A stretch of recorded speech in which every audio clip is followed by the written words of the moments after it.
8 months pregnant, soaked to the bone, and hunted by people who'd already erased her name from every record that mattered.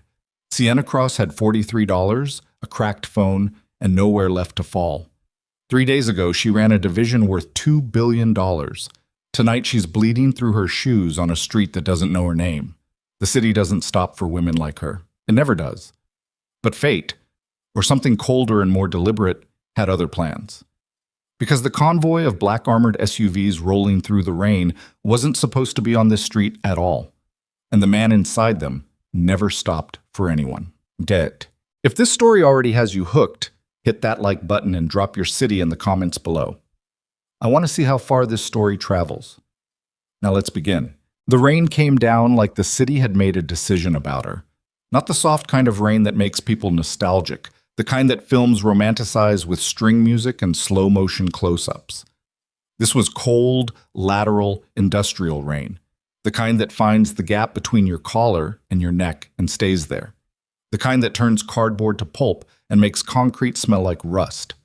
Sienna Cross had been walking in it for 2 hours, and her left shoe had developed a split along the sole, somewhere around the 3rd mile, that let cold water pool against her heel with every step.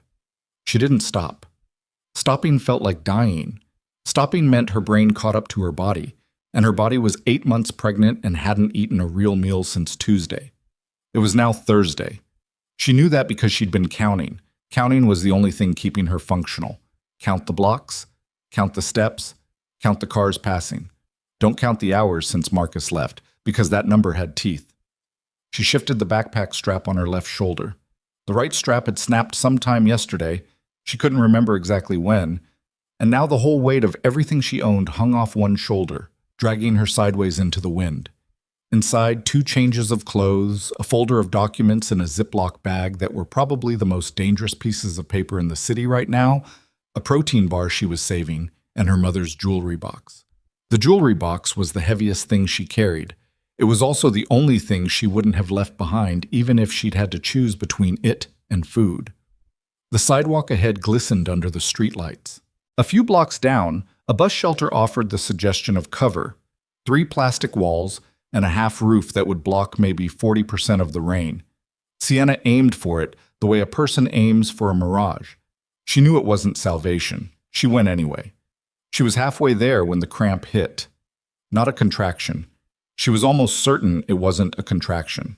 It was the lower back, the hips, the specific bone-deep ache of a body that had been carrying too much weight for too long and was now registering its protest through every nerve ending available. She stopped walking, put her free hand against the nearest wall. A closed dry cleaners, lights off, the ghost of someone's weekday routine sealed behind plate glass, and breathed. In through the nose, out through the mouth. The way the one good prenatal class she'd attended had taught her, back when she still had a car to drive to a prenatal class, back when the appointment was in her calendar, and her calendar was synced to her phone, and her phone was on a corporate plan she'd just been cut off from. The pain passed. Not completely, but enough. She straightened and kept walking. The bus shelter smelled like old cigarettes and whatever someone had spilled on the bench earlier in the week, but it was drier than the street, and Sienna sat down with the particular gratitude of someone whose legs have been threatening to give out for the last 40 minutes. She unhooked the backpack from her shoulder, set it on the bench beside her, and pressed both palms flat against her knees. The baby moved, a slow, rolling shift of weight beneath her ribs. Not a kick, but something more deliberate. An adjustment, like the baby was also trying to get comfortable in impossible circumstances. "I know," Sienna said quietly, to no one. She said it the way you talk to yourself when you've been alone long enough that the silence starts pressing in from the edges. 3 days. 72 hours since the morning she'd walked into a conference room expecting a quarterly review and instead found 2 federal investigators, her company's head of legal, and a printed copy of a wire transfer that had her name on it. $47 million. The number had felt almost laughable in its specificity. Not 50, not 40. 47.3, as if whoever had done this had wanted it to feel real, had wanted the decimal points to land like facts. Ms. Cross, we need you to explain the movement of funds from the Alderton Capital Reserve account to a private offshore entity registered under your personal identification. She'd said, "That's not possible." They'd handed her a folder. Every page had her name on it, her signature, her authorization codes, the ones she used every day, the ones only she knew. The forensic timestamp on the transfer put it at 11:47 p.m. on a Friday night, and she had no alibi because she'd been home alone. The way she was home alone most Friday nights because her husband traveled for work and she worked 70 hours a week, and neither of them had noticed until very recently that their marriage had quietly become two people sharing a lease. She'd looked at the folder for a long time. Then she'd looked at the investigators. "I didn't do this." The head of legal, a woman she'd worked alongside for 4 years, a woman she'd covered for twice and defended once in a senior partners meeting, had not looked at her when she said, "Sienna, there's really nothing I can do." Marcus had called 3 hours later. She'd answered immediately, grateful, already half composing what she was going to say, how she was going to explain it, how they were going to get through this together. She could hear in his first syllable, the flat, careful way he said her name, like a word he was handling with gloves, that he'd already made his decision. "The lawyers are saying I need to distance myself until this is resolved. It's not about what I believe, it's about optics." She'd hung up. She hadn't cried. That surprised her even now. She'd expected to cry, and instead she'd felt something settle in her chest like a stone dropping to the bottom of a well. Not grief, exactly.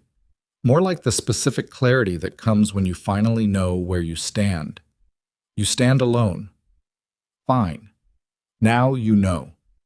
She'd gone home, packed the backpack, taken the jewelry box, and left before the building's security team had been formally notified to deny her access.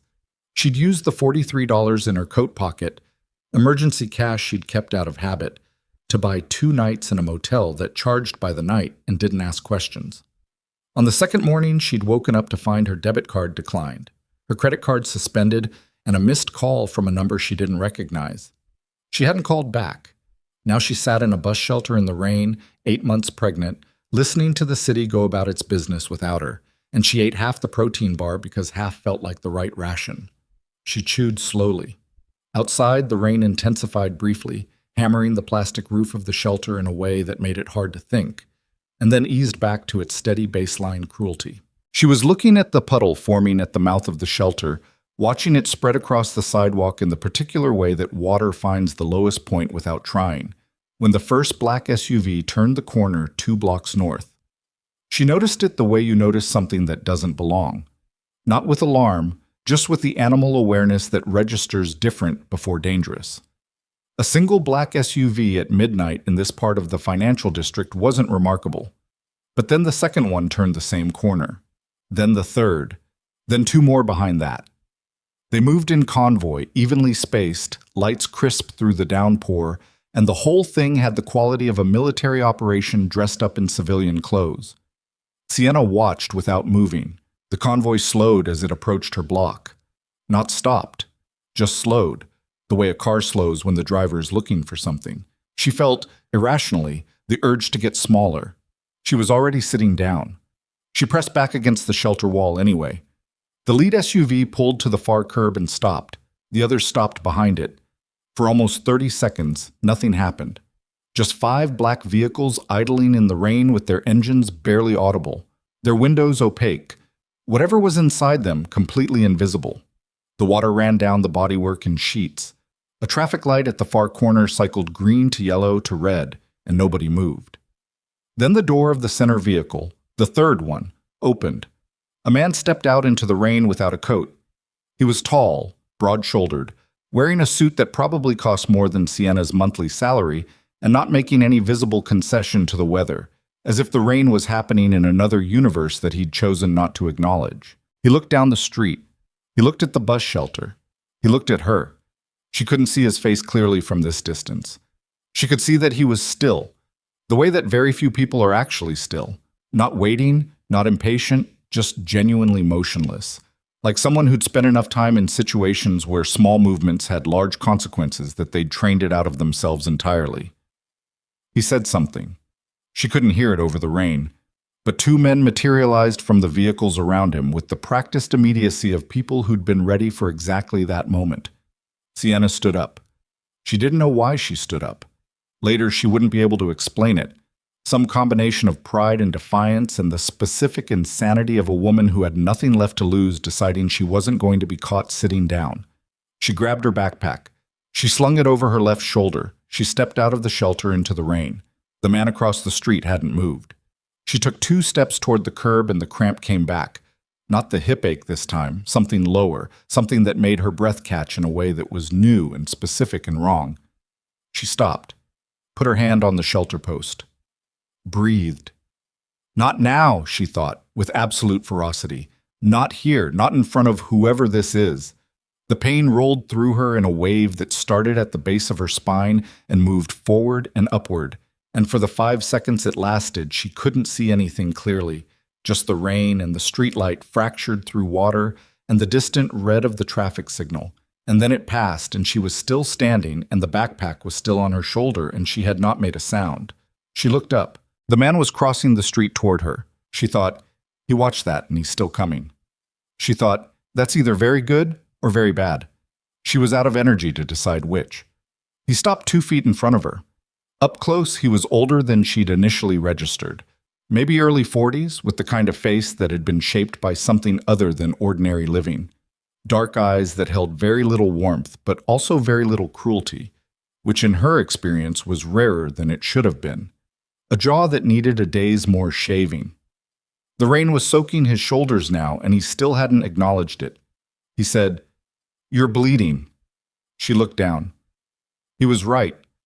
The split in her left shoe had been at it long enough that the friction had done something to her heel, and the thin trail of it was mixing with the rainwater pooling on the sidewalk. She said, "I'm fine." He said, "You're not. I don't need your help."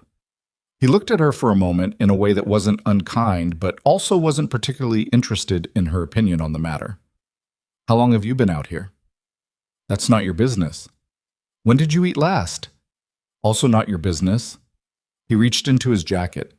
She tensed, couldn't help it. It was pure survival reflex, and produced not a weapon but a card, matte black, embossed lettering she couldn't read in the rain. He held it out. She didn't take it. "Roman Vescari," he said. "You've heard the name." She had, the way you hear thunder before you understand what it is. Roman Vescari was the kind of name that appeared in the financial press in carefully worded sentences that said everything and nothing, the kind of name that people in her former world dropped occasionally to establish credibility or issue warnings, depending on context. The kind of name that her late father had once said, quietly, over dinner, meant someone had already decided an outcome before the meeting started. "I've heard it," she said. "Then you know I'm not someone who stands in the rain to introduce himself to strangers." "What do you want?" He looked at her, at the backpack, the shoe, the way she was holding herself against the shelter post, the very obvious arc of her pregnancy straining against her soaked jacket. He said, "I want to understand why someone has been tracking your location for the past 72 hours. The world didn't tilt. She was too exhausted for the world to tilt, but something in her chest went very still. "What did you say?" "My security team picked up a surveillance detail on this block 40 minutes ago. They're not law enforcement. The equipment is private, high-end, the kind that doesn't come off the shelf." He paused. "They were watching you specifically before my convoy turned this corner. That means whoever they are, they were here first. And whoever they are, they let me see them. Which means they either made a mistake or they wanted me to know." Sienna's hand tightened on the shelter post. "Neither option is good for you," Roman said. "So you have about 4 minutes before I leave and you go back to whatever you've been doing, or you come with me and we figure out what's going on. I don't know you." "No." "You could be—" She stopped. She was going to say dangerous, but the word felt absurd. She was standing in the rain, bleeding, 8 months pregnant, being watched by someone she couldn't see. The danger was already here. "What do you want from me?" she asked again. "Right now?" "Nothing. Ask me again in the morning." She looked at the 5 black SUVs. She looked at the 2 men standing at the edge of the curb who had been there since Roman crossed the street and had not moved and were not moving now.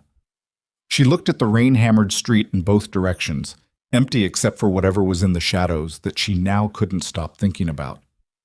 She said, If you touch me, I will. I won't, he said. Flat, matter of fact. Not a reassurance, just a statement of operational fact, and somehow that was more convincing than anything gentler would have been. She pushed off the shelter post. Her heels screamed. She lifted the backpack strap higher on her shoulder. Okay, she said. He turned and walked back toward the vehicles, and she followed him into the rain.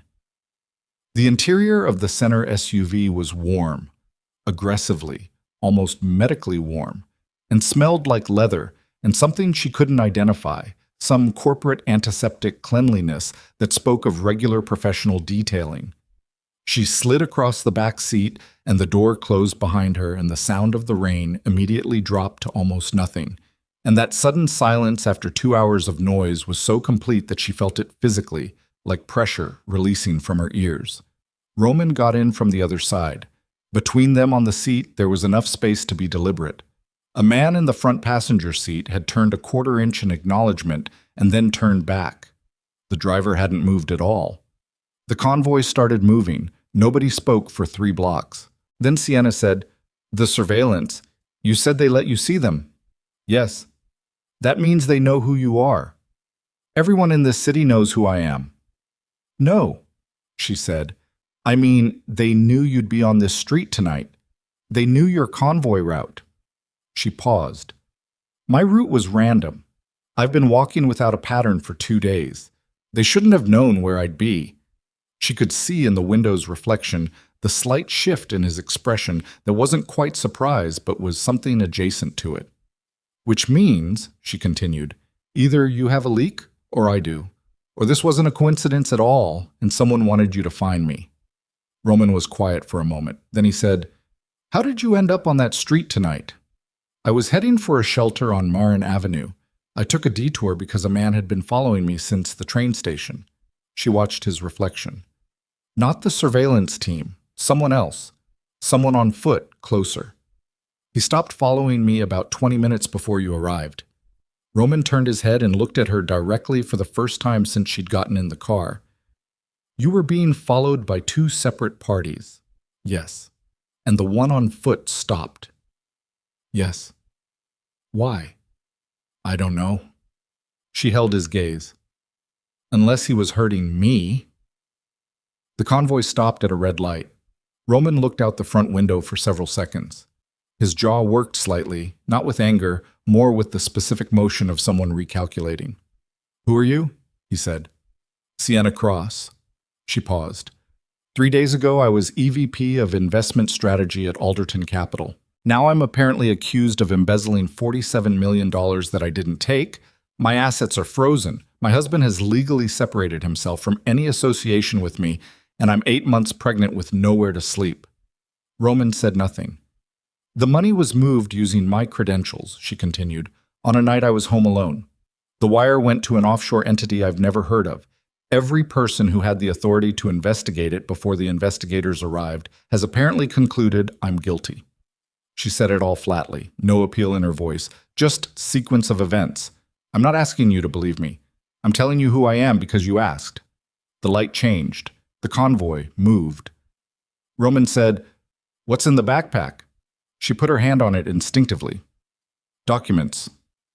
"What kind?" "The kind that are worth getting wet and cold and followed to keep." He nodded slowly. That was all. They drove another 15 minutes in silence. The city changed around them. Financial district giving way to a stretch of warehouse conversions, then a long bridge crossing over dark water, then a neighborhood that didn't show up on public maps in any meaningful way, where the buildings were set back behind walls and the cameras on the perimeter were numerous and discreet and oriented outward. The estate, because it was an estate, she could see that as the gate opened, a compound rather than a house, 4 structures within a walled perimeter with mature trees blocking the sightlines from the road, was lit in amber against the rain. The convoy pulled into a covered motor court and stopped. A woman met them at the vehicle door. 40s, compact, carrying a medical bag with the casual ease of someone for whom this was a routine occurrence. She took one look at Sienna and said to Roman, "How long?" "Unknown," Roman said. "At minimum 2 hours in the rain." "The foot?" "Heel laceration. Unknown depth. Sienna said, "I can speak for myself." The woman looked at her without apology. "I'm sure you can. I'm Dr. Anara Voss. I need to assess you and the baby before anything else happens. That's not negotiable." "Nothing about tonight has been negotiable." "No," Voss said, in a tone that suggested she found this completely normal. "It rarely is when he's involved. Follow me." Sienna looked at Roman. He was already handing his jacket to someone. He said without turning, "You're safe here." "You keep saying things like that," she said, "as if safety is something you can just declare." He turned then and looked at her, and something in his face shifted minutely, not softening exactly, but acknowledging. "In this particular location," he said, "it is." She followed Dr. Voss. The room they took her to was warm and clean and had the particular sterility of a space designed to function as a medical facility while looking like a guest bedroom. While Voss examined her, blood pressure, pulse, fetal heart rate, the heel wound, the overall exhaustion assessment that didn't require instruments, Sienna sat on the edge of the bed with her backpack in her lap and answered questions in single sentences and tried not to notice how good it felt to be warm. The baby's heartbeat was strong. Voss said this without particular drama, just announced it as a fact, and Sienna exhaled in a way that felt like the first full breath she'd taken in 3 days. "You're not in labor?" Voss said, cleaning and bandaging the heel with the efficiency of long practice. "But you're dehydrated, undernourished, and running on whatever your stress hormones are keeping in reserve. If you were my patient in a clinical setting, I'd want you monitored for the next 24 hours. "I'm not your patient." "You're here, so you are." Voss tied off the bandage. "There's food coming. Eat it. Sleep if you can." She stood, snapped off her gloves. "I've known Roman Vescari for 11 years. I don't always approve of what he does, but I've never known him to bring someone here who didn't need to be here." She left. Sienna sat alone in the warm room and listened to the rain against the windows. Different sound here.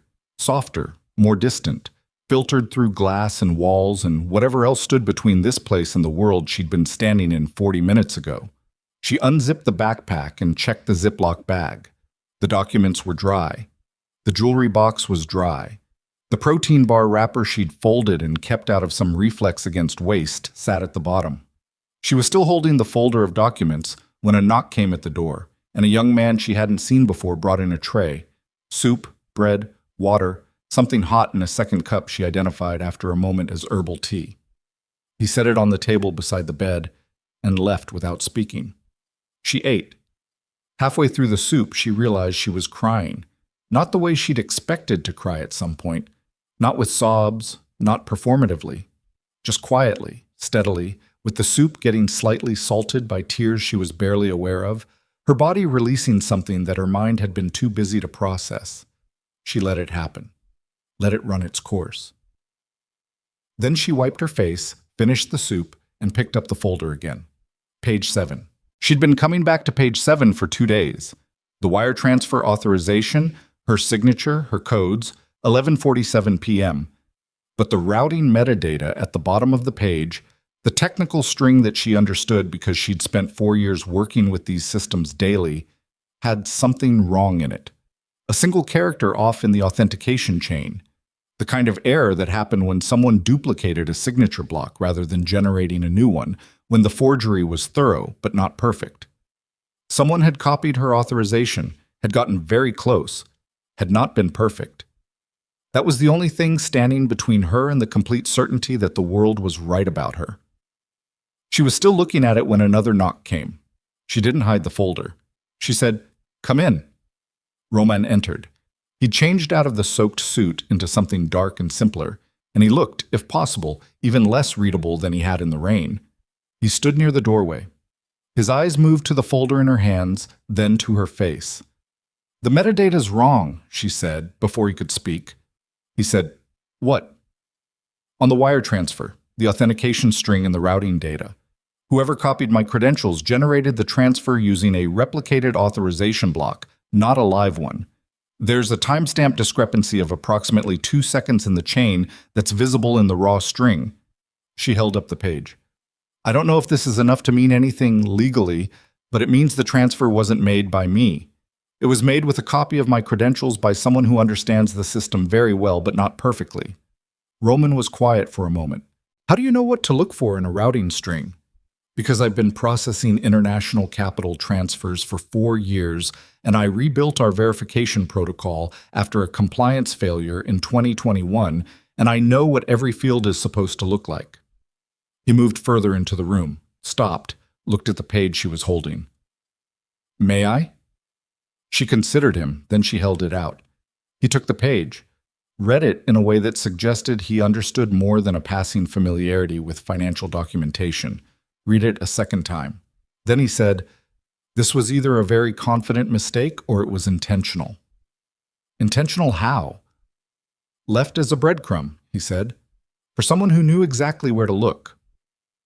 The air in the room shifted slightly, not dramatically, just the kind of shift that happens when a conversation moves from information exchange to something with higher stakes underneath it. "You think someone wanted me to find the error," she said. "I think," Roman said carefully, "that whoever set this up was meticulous. $47 million. Perfect credential duplication across multiple verification layers. Coordinated timing that gave them 72 hours before discovery. That level of sophistication doesn't accidentally leave a discrepancy in a routing string." He handed the page back. "Unless the discrepancy serves a purpose." "What purpose?" He said, "Tell me about your father." The question came out of nowhere and landed like something thrown. She absorbed it without flinching. "My father is dead. He died 4 years ago." "I know, Theodore Cross, founder of Cross Capital, which became Alderton after the merger." He paused. "He was found in his study, ruled self-inflicted." "Yes." "Did you believe that?" The room was very quiet. The rain had slowed to a murmur. "No," Sienna said. "I never believed that." Roman nodded once, as if this confirmed something he'd already arrived at. "My security team spent the last hour pulling everything on you they could access," he said. "Your professional history, your father's company, the merger. There's a pattern in the timeline that starts 12 years ago, and the end point is what happened to you 3 days ago." He looked at her. "Someone went to a great deal of trouble to remove you from your position, freeze your assets, destroy your credibility, and leave you exposed in the street." He paused. "That is not how you destroy an embezzler. That is how you isolate a witness." The word landed in her chest like a stone. "A witness to what?" "That," Roman said, "is what I intend to find out." He went to the door, stopped with his hand on the frame. "Sleep," he said. "Not a request. You've been running on nothing for 3 days and you're carrying a child, and you're no use to yourself or anyone else in this state. In the morning, we talk. Tonight, for the first time in 72 hours, you are in a location that no surveillance team and no man on foot and no federal investigator can reach without my knowing about it first." He said it without arrogance, just as a structural fact about the reality of this place. "So, sleep." He left. Sienna sat with the folder in her lap and the bandaged foot propped on the edge of the bed frame, and listened to the rain and the profound, disorienting silence of a building in which she was genuinely, for the first time in 3 days, safe. She thought about her father, about the study, about the way he'd called her 2 weeks before he died, with an odd note in his voice that she'd attributed at the time to tiredness, that she now remembered as something closer to fear. He'd said, "Sienna, there are things about the company's early years that I should have told you a long time ago." She'd said, "Dad, can we do this Sunday? I have a board call at 8. He'd said, "Yes, Sunday." He'd died on a Friday. She thought about Sunday every day. She closed the folder, set it on the bedside table, lay back against the pillow with one hand resting on the arc of her belly, feeling the baby's slow, oceanic movement, the reassuring weight of a life that had managed, against all odds, to remain completely uninterested in the disaster happening around it. She was asleep within minutes. At 3:17 a.m., the motion sensors on the estate's eastern perimeter registered an anomaly. Roman's security team flagged it, investigated, found nothing. A deer, they thought, or a sensor fault in the rain. They logged it and moved on. None of them checked the feed on the specific camera that had gone dark for 11 seconds at 3:14 a.m. None of them noticed, in the morning, that the camera's internal clock had been advanced by exactly 11 seconds to cover the gap. Someone had been inside the perimeter, and they'd left exactly one thing behind, a small envelope slid under the door of the East Garden entrance, containing a single burned edge of what appeared to be an old photograph. The visible fragment showed two men shaking hands in front of a building Sienna would have recognized immediately. It was her father's original company headquarters. The man shaking her father's hand was someone whose face Sienna had seen once in 14 years, whose name she had never known, and who was currently sitting in the third row of a congressional oversight committee. The envelope would not be found until morning. By then, three things would already be in motion that Roman's team didn't know about yet.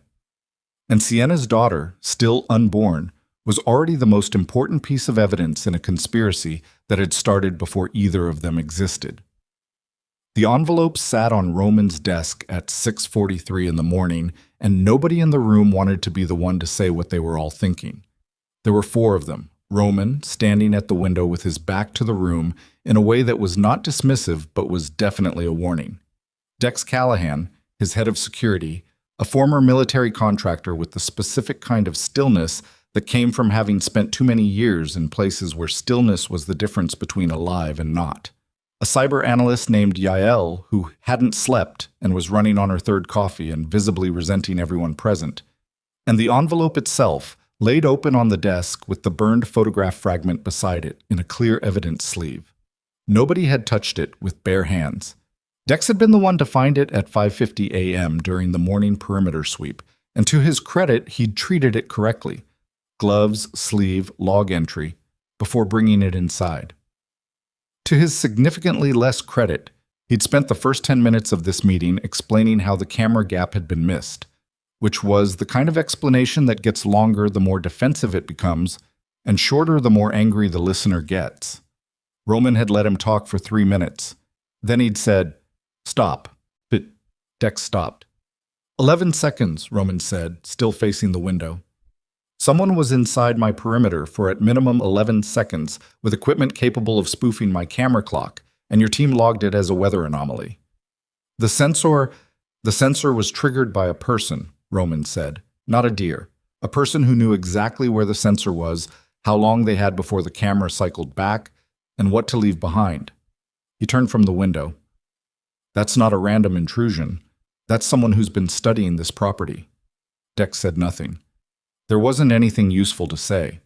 Yael pulled up the camera log on her laptop, turning the screen so Roman could see the timestamp discrepancy laid out graphically. A clean 11-second flat line in the feed, the clock manipulation visible now that she'd gone looking for it, obvious in the way that things are obvious after someone shows you where to look. Military-grade spoof kit, she said. Not commercially available. Or it wasn't 18 months ago. Now? She shrugged. Gray market, if you know the right people. The photograph, Roman said. Yael pulled it up on a second window. The scanned image, enhanced. The fragment was small, maybe 3 inches by 2. The edges burned cleanly rather than torn, which meant this wasn't a piece of a destroyed photograph. It was a piece of a photograph that had been deliberately cut and then deliberately burned at the edges to communicate something about what was missing. The visible portion. 2 men, dark suits, handshake in front of a building facade. The building had an entrance arch with a partial logo visible, the lower half of what might be a stylized letter C. Can you pull the architecture? Roman asked. Already running, Yael said. The arch style puts it somewhere between 2001 and 2008 based on the design language. Corporate headquarters, not retail. The logo fragment is too partial for a direct match, but I've got it queued in the registry database. She looked at the screen. The men's faces are clear enough to work with. One of them, she hesitated. Say it, Roman said. One of them matches Theodore Cross, Sienna's father, 73% confidence on facial geometry, accounting for the age of the photo. The other one I don't have a match on yet. She paused. But the suit, the specific cut, and the pocket square. It's an Alderton and Reed bespoke house signature from that era. I recognize it because I've seen it in 3 other photographs in the past hour. What photographs? Congressional record images, Yael said. She turned the laptop fully toward him. On the screen, side by side, the scanned fragment and a publicly available photograph from a Senate Oversight Committee session dated 14 months ago. The man in the committee photograph was older, grayer, seated behind a nameplate, but the jawline and the set of the shoulders had the same architecture as the figure in the fragment. I can't confirm it's the same person, but I can't rule it out. Roman looked at the comparison for a long time. Who left this here? He said. Not to anyone in particular, more to the room, to the fact of it. Someone who wants us looking in that direction, Dex said. Or someone who's already looked and needs us to catch up, Roman said. The door opened and Dr. Voss appeared. She's awake, she said, and she wants to see you. Roman looked at Dex. Full sweep of the eastern perimeter. Every camera, every sensor, every contact point. I want a physical inspection of the soil and the wall surface in the zone where the anomaly was logged. If they left the envelope, they may have left something else. He picked up his coffee. And I want to know who on this staff knew my convoy route last night. Dex's jaw tightened. You think it was internal. I think someone knew which street my vehicles would be on at which time, Roman said. Sienna Cross was being herded to that location, which means whoever herded her knew where I'd be. He moved toward the door. Start with the route dispatch logs. Don't tell anyone why. He found Sienna in the east sitting room rather than the guest bedroom, which meant she'd been up long enough to explore, which meant she was the kind of person who didn't stay where she was put. She was sitting in the window seat with her legs tucked sideways to accommodate the pregnancy, the folder of documents open on the cushion beside her, and a cup of something warm in both hands. The morning light was flat and gray after last night's rain. She looked exhausted in the deep, specific way of someone who'd slept adequately but was carrying too much weight in too many ways for sleep to fix. She looked up when he came in, and her eyes went immediately to his hands, checking whether he was carrying anything, and he recognized that for what it was, the body language of someone who'd learned recently that good news doesn't come without warning. The envelope, she said. Your people found something last night. This morning, he said. Someone was inside the perimeter. He sat in the chair across from her, not the one closest, leaving a gap, and set his coffee on the side table. He described what had been found. The camera spoof, the envelope, the photograph fragment. He watched her face while he talked. She was good at keeping it neutral, but not perfect. And when he got to the part about the building arch and the partial logo, her hand tightened slightly around the cup. The logo, she said. The lower half of a C. You recognize it. Cross Capital's original headquarters was on Delancey Street. The entrance arch had an ornate C in brushed steel. My father commissioned it specifically. He was very proud of it. She set the cup down. He sold the building when the merger happened. It's been a hotel for the last 6 years. The photograph was taken before the merger. So she stopped, calculated. Between 2001 and 2010, roughly. The man with your father could be the same person who's currently sitting on a congressional oversight committee. She went very still. Not the stillness of shock. She'd burned through shock 3 days ago. This was the stillness of someone whose worst private theory had just been handed back to them as a possible fact. Which committee? She said. Financial oversight. The thing that moved across her face then was not quite rage and not quite grief. It was something older than either. My father testified before that committee, she said. 8 months before he died. Roman said nothing. Let it land. He testified about capital flow irregularities he had discovered in the merger documentation, Sienna said. He said he found evidence that assets had been misvalued during the transition, that someone had profited from the discrepancy in a way that wasn't disclosed to regulators. She picked up the folder and pulled a page. Not the routing metadata one, a different one.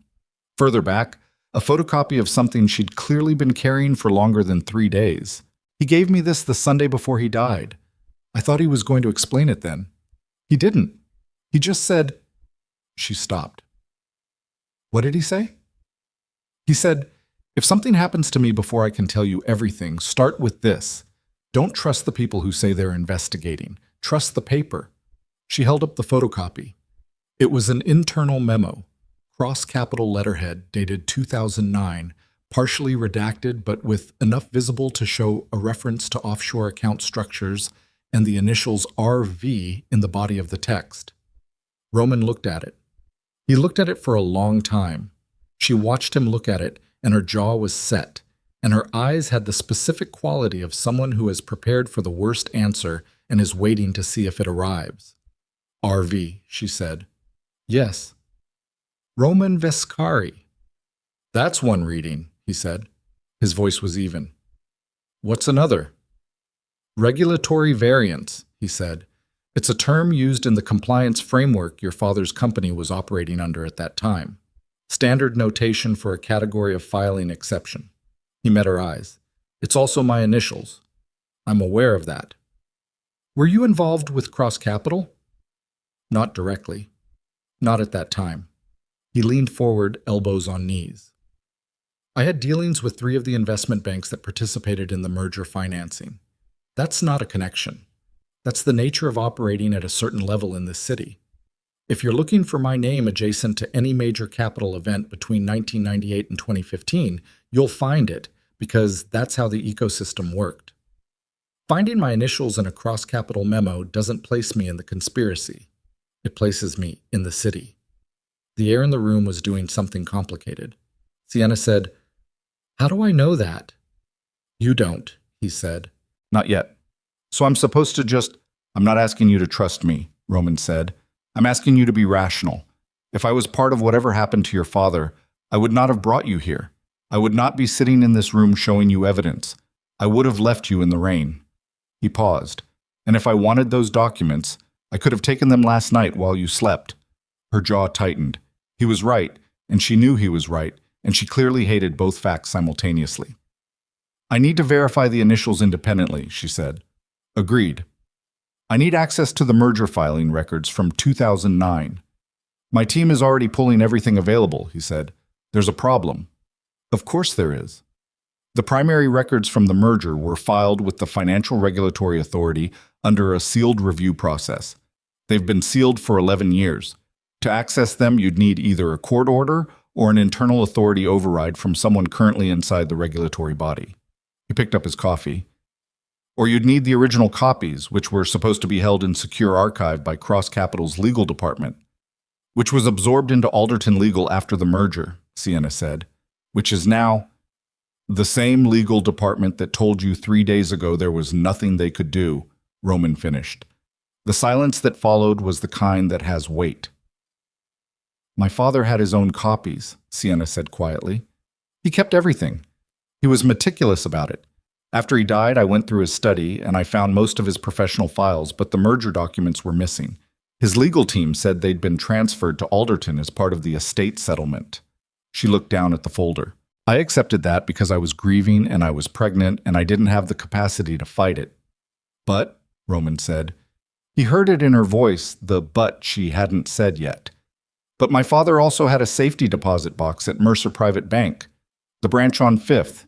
He'd had it since the 90s and he never closed it. She looked up. When he died, the executor said there was nothing in it of significance. Old documents. No monetary value. They listed it in the estate inventory as empty filed and it was never opened in my presence. She paused.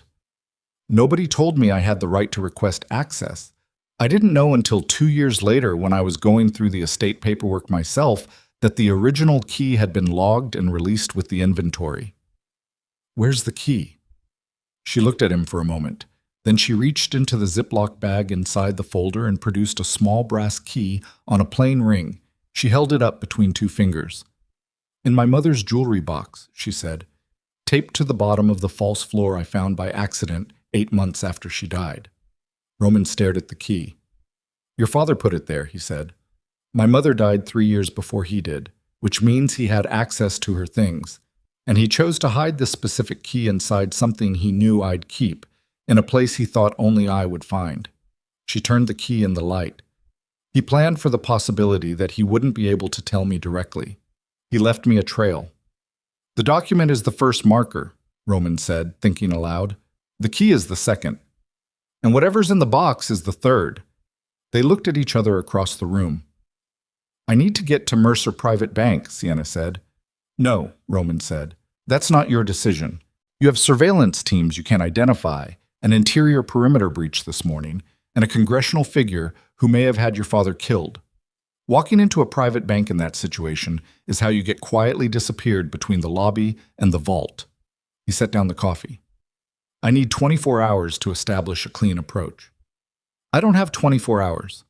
She pressed one hand to her belly, not dramatically, just reflexively, the way she'd been doing it since he'd first seen her in the rain. Every hour I sit here is an hour they use to cover tracks, move assets, and figure out where I am. They already know approximately where you are. Then what are we waiting for? We're waiting, Roman said with an edge entering his voice for the first time, until I can guarantee that we don't walk into a situation where the baby you're carrying and haven't mentioned by name once doesn't end up as collateral damage in someone else's endgame.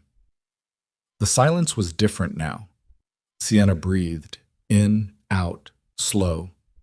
Her name is Lily, she said, very quietly. I haven't said it out loud to anyone since Marcus left.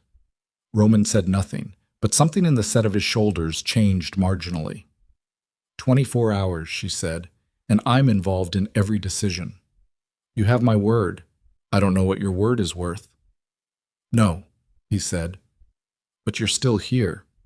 She picked up the key and put it back in the bag, picked up her folder, looked out the window at the gray morning, the rain-soaked garden, the perimeter wall visible beyond the trees. The man in the photograph with my father, she said. If it is who your analyst thinks it is, what's his jurisdiction? What does he actually oversee? Roman was quiet for 2 seconds too long. Roman. The Financial Regulatory Oversight Subcommittee, he said, which, among other things, has supervisory authority over sealed merger review records. She turned and looked at him. He's the one who has to authorize access to the documents. Yes. The documents that would prove what happened to my father. Yes. And he's potentially in the photograph with my father, taken before the merger, before the testimony, before the death. She said it all in a single flat sequence, assembling it the way she'd probably assembled financial models once. Structure first, implication second. He's not just connected to the conspiracy. He controls the evidence that could expose it. That, Roman said, appears to be correct. Her jaw was tight, her eyes were clear. She looked, in this moment, not like a woman who'd spent 3 days bleeding and starving in the rain, but like something that had been through a process and come out different on the other side. Harder in a specific place, crystallized under pressure. Then we don't go through him, she said. We go around him. Which is why we need the safety deposit box, Roman said. Which is why we need 24 hours, she said back. He almost smiled. It didn't quite arrive, but the territory it would have occupied was briefly visible. Yael knocked and entered without waiting, which told Roman the information was urgent before she said a word. She was looking at her tablet, and she had the expression of someone who has found the thing they were looking for and wishes they hadn't. The convoy route, she said. Last night. Roman went very still. 3 people had access to the dispatch log, Yael said. Standard protocol for a non-announced route is restricted access. Your driver, Dex, and the route coordinator. She paused. The route coordinator's personal cell phone pinged a tower in the Marin Avenue district at 10:17 last night. 1 hour before the convoy reached that area. The ping was brief, less than 40 seconds, consistent with sending or receiving a short encrypted message. Dex appeared in the doorway behind her. His face was doing something controlled and unpleasant. I already pulled him, Dex said. He's in the security office. What did he say? Roman asked. Nothing yet. He's scared, really scared, not of us. Dex's voice had a specific, careful quality. He keeps saying he didn't have a choice, that they have his daughter. The room went quiet. Sienna made a sound. Not a word, just a breath, short and sharp. The sound of something that was supposed to be distant, becoming immediate. They used his child, she said. It appears so, Yael said. They knew he had a daughter, Sienna said. They researched your staff. They found a leverage point and they used it. She looked at Roman. This isn't reactive. They're not responding to what we do. They're 3 steps ahead of us and have been since before you found me on that street. I know, Roman said, which means... She stopped. It means the man in the photograph has resources that extend to penetrating my organization, Roman said, which I find extremely clarifying. He said it calmly. That was the worst part about it, Sienna would think later. Not anger, not alarm. Just the flat recalibration of a man who has now located the perimeter of the threat and is already thinking about what comes next. Dex said, "How do you want to handle the coordinator?" "Don't hurt him," Roman said. His daughter is real, and whatever they threaten him with is real. He made the only decision he could make. That's not disloyalty, that's parenthood. Sienna looked at him when he said it. He didn't look back. "Get him and his daughter out of the city," Roman continued. "One of the northern properties. No contact with anyone here until this is resolved." He turned to Yael. "And now we assume every channel we've been using is potentially monitored. We rebuild communication from scratch, encrypted, air-gapped, nothing that touches any system this organization has used in the past 6 months." "That'll take time," Yael said. "I know, start now." Yael left. Dex lingered. "There's something else," Dex said. His voice had a different texture now, something reluctant. "Say it." "The archived footage from the estate. The 6-month archive." He paused. "I pulled a sample this morning after you asked me to look at the breach. Random audit, 3 weeks back." He glanced at Sienna, then back at Roman. "There's a car in the archive that I recognize, parked on the road outside the main gate. 4 occasions in the past 3 weeks, each time for less than 20 minutes. "Description," Roman said. "Gray sedan, private plates. I ran the plates. They're clean, registered to a logistics company in the Harbor District." He paused. "The company was incorporated 14 months ago. The director of record is a nominee name. Shell structure. But the original articles of incorporation were notarized by a law firm." He said the firm's name. Roman said nothing. Sienna said, "That's Alderton's external legal counsel." "Yes," Dex said. The room processed that. "They've been watching this property," Roman said, "for at least 3 weeks, before I found you." "Before you found me?" Sienna said. "Which means they weren't surprised when I brought you here," Roman said. His voice was very controlled. "They planned for it. The car outside the gate, the coordinator's phone, the envelope, all of it designed to tell me they're inside my perimeter in every sense." He looked at Dex. "This was never about catching us off guard. This is about letting us know they're watching, a demonstration." "Why?" Sienna asked. "Because someone wants us scared enough to make a mistake," Roman said, "or scared enough to stop." "Are you?" she said. He looked at her for a long moment. "No," he said. And the way he said it, without emphasis, without performance, just as a simple organizational fact, made her believe him in a way that nothing softer would have. She should have felt relieved. She didn't. Because underneath the relief was a cold understanding that if the people they were facing had resources enough to penetrate Roman Viscari's organization and sufficient confidence to advertise the penetration, then the safety deposit box at Mercer Private Bank was not just an evidence trail. It was a target, and getting to it first was no longer a matter of strategy. It was a matter of hours. Yael reappeared in the doorway. She was holding her tablet, and she had the look of someone who had accidentally found something while looking for something else, which is always the most dangerous kind of finding. "The building in the photograph," she said. "I got a hit on the architectural registry, Cross Capital's original Delancey Street headquarters. And I cross-referenced the access logs from the building's management company. Historical records, they archive everything." She turned the tablet to show a scanned visitor log. 11 visits to that building between 2007 and 2009 from a registered corporate account. She pointed to a name on the log. This account. The corporate name on the log belonged to a holding company. Beneath it, in the original handwritten notation of the building's front desk, a recurring name appeared across all 11 visits. Sienna read it. She read it twice. The color didn't leave her face. Something else left instead. Some last remaining assumption she'd been carrying. Some wall she hadn't known she was leaning on. The name on the visitor log was Marcus Webb, her husband. The man who had called her 3 days ago to say he needed to distance himself, who she had married 4 years ago, who had been traveling for work at least 3 nights a week for the past 2 years. Marcus had been visiting her father's company 11 times across a 2-year window that ended 3 months before her father's death, and he had never once mentioned it. The name sat there on the tablet screen like something that had always been true and had simply been waiting for the right moment to become visible. Marcus Webb. 11 visits.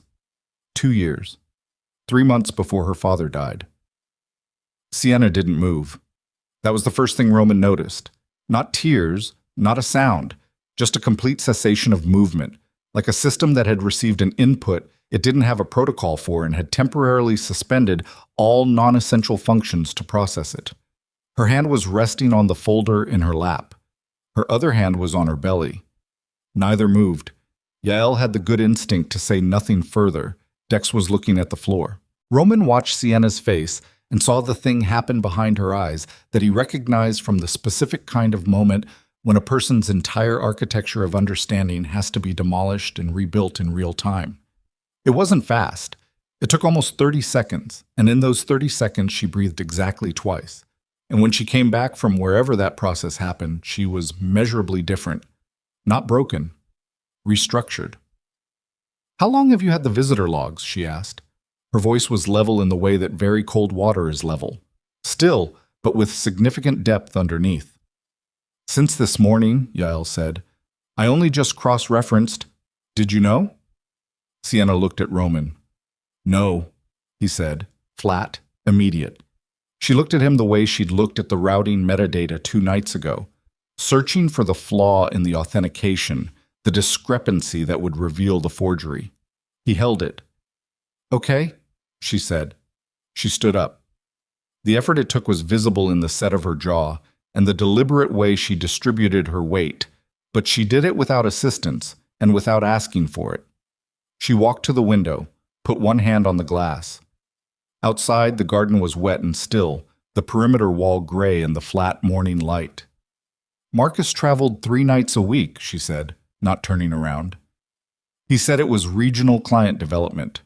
He'd been doing it since 18 months into our marriage. I never questioned it because I was working 70 hours a week, and we'd already moved past the point in the relationship where we monitored each other." She paused. "He knew my credentials. He had access to my home office. Not to my work systems directly, but he knew my habits. He knew I used the same base authentication structure for professional and personal accounts, because I told him that during an argument about cybersecurity 18 months ago." She stopped. "He knew the Friday nights I worked late were the ones I stayed home alone." "Sienna," Roman started. "Don't." She turned. "Don't manage me right now. Let me finish." She looked at Yael. "The offshore entity that received the transfer, the one registered under my name, when was it incorporated?" Yael pulled it up. 22 months ago. 3 months after Marcus started his regional client travel. She said it without inflection. "And 4 months after I told him about the merger documentation irregularities my father had mentioned to me. I thought I was confiding in my husband. I was giving him a timeline." Nobody said anything. "He didn't distance himself from me 3 days ago to protect his reputation," she said. "He distanced himself because the operation was complete. The money was moved, the charges were filed, my credibility was destroyed. He'd done what he was placed there to do, and he was extracting." She said the last word the way someone says a technical term, not with emotion, just precise identification of the mechanism. "He was placed there 4 years ago, possibly longer." Roman said, "We don't have enough yet to confirm the full scope." "I know," she said, "but I know Marcus. I know how he thinks, and everything about the past 4 years, the travel, the access, the timing of the pregnancy, the way he left, fits a person who is executing a plan, not living a marriage." She looked at her hands. "I was not his wife. I was his assignment." The word landed in the room and stayed there. Roman crossed to her. Not close. He stopped 6 feet away, which was still the closest he'd been in this room, and he said quietly, "We need to move on the bank. Today. Not in 24 hours. She looked up at him. "You said 24 hours. That was before we knew the organization had been penetrated at the dispatch level, And before we knew, your husband has been inside this operation for 4 years. His voice was even, but had something underneath it now, something that wasn't anger exactly, but was in the same family. Every hour we wait is an hour Marcus has to flag our next move to whoever he's reporting to. Does Marcus know where I am? He knows I found you. They all know that. They planned it. Whether he knows the specific location, Roman stopped. He knows enough. Sienna looked at him for a long moment. Then she reached into the folder and took out the brass key. We go now, she said. We go carefully, he said. Both, she said. They took one vehicle instead of the convoy. Roman's decision. A convoy was visible. A single car was noise. The vehicle was unremarkable, navy blue, plates belonging to a property management company that existed entirely on paper. Dex drove. Roman sat in front. Sienna sat behind Roman with her folder and her key and the particular silence of someone who has passed through the far edge of what they thought they could endure and found that the territory on the other side, while worse, is at least navigable. They didn't speak much on the drive. Yael had confirmed the bank's opening hours and that the relevant vault access required only the key and a valid identification. Sienna still had her passport in the backpack, the one document she'd grabbed before everything else because some instinct had told her she'd need it. The bank was on 5th, 20 minutes away in the morning traffic, and Sienna spent the drive watching the city scroll past the window with the eyes of someone seeing a familiar place after surgery, everything the same and everything differently weighted. She thought about Marcus's hands, the specific way he held a fork, the sound he made when he was reading something he found interesting, a small half exhale through his nose. She'd spent 4 years accumulating those details the way you accumulate the details of anyone you live beside, involuntarily, simply through proximity. And now every one of them was reclassifying itself in real time. Not a husband's quirks, but an actor's tells. Not intimacy, but intelligence gathering. 4 years of her life reclassified from marriage to operation. She put her hand on Lily and felt the slow roll of movement beneath her palm, and she made a decision, quietly, in the back of that navy blue car, that she would not spend any more of today's energy on what Marcus had taken from her, that accounting would come later. Right now, the only relevant question was what she was going to take back. Mercer Private Bank occupied a narrow building on 5th that had been a bank since 1887 and communicated this fact through architecture rather than signage. Heavy stone, brass fittings, the kind of door that required actual effort to open. The lobby was hushed and carpeted in a way that absorbed sound and suggested that this was a place where numbers were discussed in undertones. The vault access manager was a woman in her 50s with reading glasses on a chain, and the manner of someone who had spent a professional lifetime ensuring that other people's valuable things remained exactly where they'd been put. She looked at Sienna's passport, looked at the key, cross-referenced the box registration number on her screen, and said, Ms. Cross, the box has been registered in your name as secondary holder since 2011. Your father added you as co-registrant the year before your mother passed. He added me in 2011, Sienna said. Not a question, just absorbing it. Her father had added her to the registration 4 years before his death, 4 years of holding that access in reserve, never telling her it existed. If you'll follow me, the manager said. The vault was exactly what a private bank vault is. Cool, quiet, the specific soundlessness of a room with thick walls and regulated air, lined with numbered boxes of varying sizes. Box 1147 was in the middle tier, not large, the standard safety deposit dimension. The manager used her master key in tandem with Sienna's key, the double turn mechanism that required both, and then stepped back with the box and left Sienna and Roman alone in the private viewing room. Sienna set the box on the table. Roman stood to the side, not hovering but present, watching the door. She opened the box. Inside, a flash drive in a sealed evidence bag. A bundle of documents, legal size, folded in thirds, the paper yellowed at the edges in the way of things kept airtight for a long time. A small brass object she recognized as a seal stamp, her father's company seal, the original one he'd used before the merger, The one that should have been surrendered to the acquiring entity, but apparently hadn't been. And beneath everything, a handwritten letter, 3 pages, in her father's specific penmanship that she would have recognized across a room. Her hands were steady as she picked up the letter. She was almost impressed by them. She read. Roman watched her face while she read and understood, from the way it changed, that whatever was in the letter was confirming things she'd suspected and revealing things she hadn't. It took her 4 minutes. When she finished the 3rd page, she set it down flat on the table and put both hands on the table surface and breathed. "Tell me," Roman said. "He didn't die by his own hand," she said. "He was going to go public with the merger evidence. He'd already made copies and lodged them in a secondary location. Not this box, somewhere else. And he'd been in contact with a journalist at a financial publication. 3 days before he died, the journalist retracted their interest." She paused. "My father believed the journalist had been threatened or paid. He wrote this letter the night after the journalist called. He believed he had 72 hours before someone moved against him." She looked up. Her eyes were dry. The thing behind them was harder than tears. "He was right," she said. "The documents," Roman said. She unfolded the legal papers. They were original, notarized, the stamps still crisp despite the yellowing. Cross-capital internal records, the merger transition files, and underneath them a series of financial statements that showed a parallel set of books maintained during the merger negotiation. Assets valued at one number in the regulatory filings and a different, significantly higher number in the internal records, the difference absorbed into a series of offshore structures, and the name on the offshore structures. Not her name. Not Marcus's name. The name was Gideon Hale. Sienna said it out loud. Gideon Hale. Roman's expression did something she hadn't seen it do yet. Not surprise, B. Roman Vescari did not appear to experience surprise in the conventional sense. This was something closer to recognition, arriving faster than anticipated. "You know that name?" she said.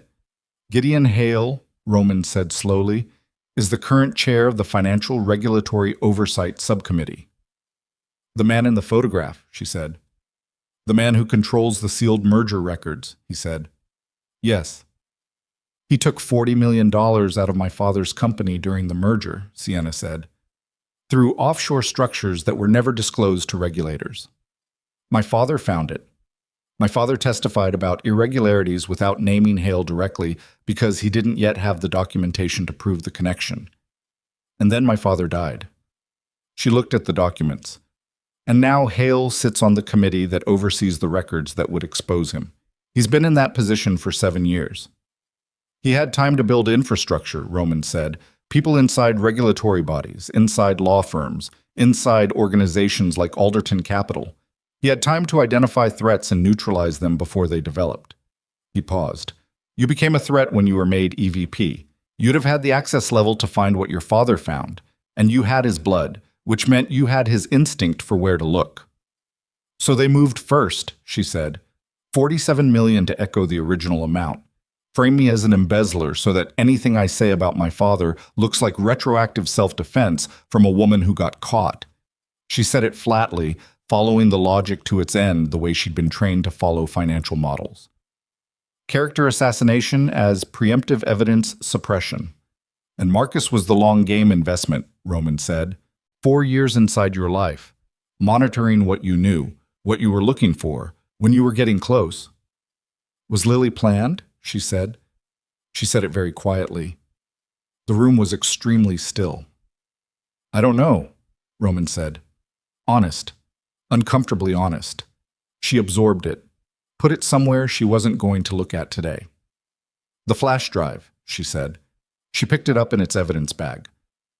My father says in the letter that the drive contains the encrypted financial records and recordings of 3 conversations. He doesn't name who the conversations are with. We need to see what's on it. We need to get out of this building first, she said. She looked at him, and he was already moving toward the door, which meant he'd been thinking the same thing for the last 60 seconds, and had been waiting for her to be ready.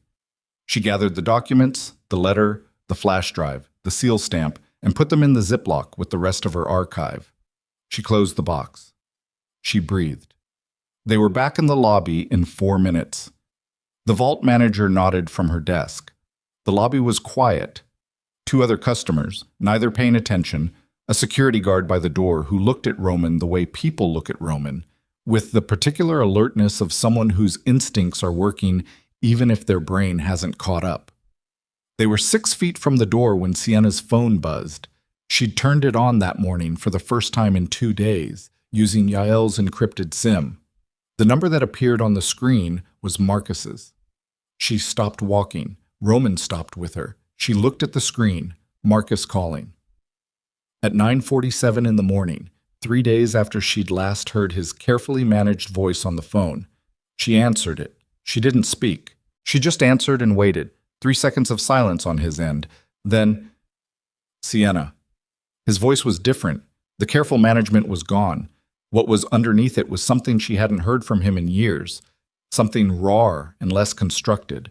Something that might have been real or might have been a better layer of performance than she'd previously seen. "I know you're with him," Marcus said. "I know you went to the bank this morning." She said nothing. "Listen to me," Marcus said. "I need you to listen and not... I'm not calling to..." He stopped. Restarted. "There are things I can't explain right now, but Hale knows you have the drive. He knew about the box. He's known about it for 2 years, and he let it sit there because he believed your father's encryption was unbreakable. He's changed his mind." She said, "Why are you telling me this?" Silence. "Marcus." "Because..." Another stop. A sound on his end that might have been a different room. A door. "Because Lily is my daughter, too, and I am not..." His voice cracked along a seam that she couldn't immediately classify as genuine or manufactured. "Whatever else I am, whatever I've done, I am not going to let Hale do to her what he did to your father." Roman was watching her face. She said, "Where are you?" "That doesn't matter." "It matters to me." "Sienna." His voice dropped to something almost inaudible. "The building you're in right now has 2 of Hale's people outside the south entrance. They've been there for 20 minutes. Your driver came in the north, but they've relocated." She looked at Roman. He was already on his phone, 2 words to Dex. "Why should I believe anything you say?" she said into the phone. "You shouldn't," Marcus said. "I know that. I'm not asking you to believe me. I'm asking you to move." The call ended. She lowered the phone. Roman was already steering her away from the main door, hand at her back. Not gripping, just directional. The practiced guidance of someone who'd moved through threatening environments long enough to do it without appearing to. They went through the lobby to the side corridor where Dex appeared from the staff entrance looking like someone who'd located the back way out before he'd fully parked the car, which was exactly the kind of professional paranoia Roman apparently cultivated in his people. They were in the car and moving in under 3 minutes. Sienna sat with the Ziploc bag in both hands and her heart at a rate that she could feel in her temples, and she processed the call with the split focus of someone who was simultaneously a trained financial analyst and a woman who'd just discovered the full depth of what 4 years of her life had actually been. Marcus had warned her. That single fact was a variable that didn't fit the model she'd been building all morning, and she was enough of a professional to recognize when a variable didn't fit rather than forcing it to. "He could be redirecting us," she said, "getting us out of the building while Hale's people go in to access the box." "The box is empty," Roman said. "We have everything." "He could be establishing false trust, setting up a moment where I'm inclined to believe him for a larger manipulation later." "Also possible." "Or he's telling the truth and Hale is moving against us right now and we have..." She looked at the bag. "Whatever is on this drive and a set of 40-year-old documents in my father's letter. And Hale has the regulatory authority, the sealed records, and 20 years of infrastructure," Roman said. "Yes." They drove in silence for 30 seconds. "We need to decrypt the drive," she said. "Yael can handle it." "My father's encryption won't be standard. He was old school. He used personally coded systems, layered. I know his methodology because he taught me the underlying logic when I was 16. She paused. "I can get into it faster than your analyst." Roman glanced back at her. "My father was paranoid and brilliant," she said. "He taught me things when I was a child that I didn't understand were unusual until I was much older. He was preparing me. He'd been preparing me for years." She looked at the drive through the evidence bag. He just didn't expect to run out of time before he could tell me what I was preparing for. The estate came into view through the window. Roman was already on the phone to Yael, telling her to set up the air-gapped system. Dex was checking the mirrors with the regularity of a man counting his own heartbeats. They pulled into the covered motor court, and Sienna was out of the car before Dex had fully stopped it, moving faster than a woman at 8 months had any business moving, through the side entrance and down the corridor to the room where Yael had set up the isolated workstation. No Wi-Fi, no network connection, a clean machine in a sealed room. Yael looked up when they entered. Roman was 2 steps behind Sienna. Sienna sat down at the workstation, took the drive out of the evidence bag with the care of someone handling the last copy of an irreplaceable thing, because that was exactly what it was. Plugged it in. The drive mounted. Password prompt. She sat for a moment with her hands above the keyboard and her eyes closed, and she went back 18 years to a Tuesday afternoon in her father's study, a man sitting at his desk with a glass of water and a legal pad, saying, "Sienna, come here. I'm going to teach you something, and I need you to remember it exactly, not approximately." "Exactly." She typed the password, 22 characters, a sequence based on her mother's name, her own birth date, and a phrase from a piece of music her father had played every Sunday morning for as long as she could remember. The kind of password that was unguessable by any algorithm because it required being Theodore Cross's daughter to construct it. The drive unlocked. 3 folders. The first, financial records, hundreds of documents. The parallel books her father had described in his letter. The offshore structures, the transaction records. 17 years of evidence assembled with the meticulous care of a man who had known he was building a case and hadn't known how long he had to build it. The second folder, 3 audio files. She clicked the first one. A voice she didn't recognize immediately, speaking in the clipped cadences of a man used to boardroom authority. "Cross is going to be a problem if he makes it to the committee. We need to handle the testimony." A second voice, which she did recognize, lower, more deliberate. "The testimony won't matter if the documentation doesn't surface. We need to make sure it doesn't surface." She recognized the second voice because she'd heard it twice in press conference recordings Yael had pulled up that morning. Gideon Hale. The recording was dated 9 months before her father's death. She sat very still with the audio playing into the sealed room and her hands flat on the desk, and 17 years of unanswered question organizing themselves into a single answer that was both what she'd always known and worse than she'd feared simultaneously. She clicked the second audio file. The voices again. Different date, different conversation. And a third voice this time, someone she didn't recognize, giving what sounded like a logistical update in the flat, careful language of someone who dealt in logistics of the kind that didn't get discussed in public. She clicked the third file. This one started differently. The voice was immediate, close to the microphone, as if the recorder had been placed inside something rather than in the open air of a room. And the voice was her father's. "If you're hearing this, I didn't make it to Sunday. Sienna?" A pause. The sound of him breathing, the specific quality of a man collecting himself. "I need you to understand that what happened to your mother was not an accident either. I know that's a lot. I've known for 3 years, and I couldn't find a way to tell you that didn't risk putting you in immediate danger. There is documentation in this folder for both events. I need you to..." The recording ended. 47 seconds. Sienna sat at the workstation with the room completely silent around her and the cursor blinking at the end of the audio file and the sound of her father's voice still in the air, the way sound lingers after it's finished. Her mother. Her mother's car accident 7 years ago. The wet road, the guardrail, the ravine, the investigation that lasted 3 weeks and concluded driver error. The grief that had restructured her entire life, that had made her work harder and reach further and hold tighter to the handful of things she'd had left. 3 years, her father had said. He'd known for 3 years before he died. He'd known, and he'd carried it alone, and he'd tried to build the case, and he'd run out of time. Roman's hand appeared on the desk beside her keyboard, not on her hand, beside it, just present. She looked at it. Then she looked at the screen. "My mother," she said. Her voice came out from somewhere very far below the surface. "I heard," Roman said. He knew. Yes. She sat with it for a moment. The baby moved, that slow, rolling displacement beneath her ribs that she was learning to read the way you learn to read a tide. Not distress, just movement.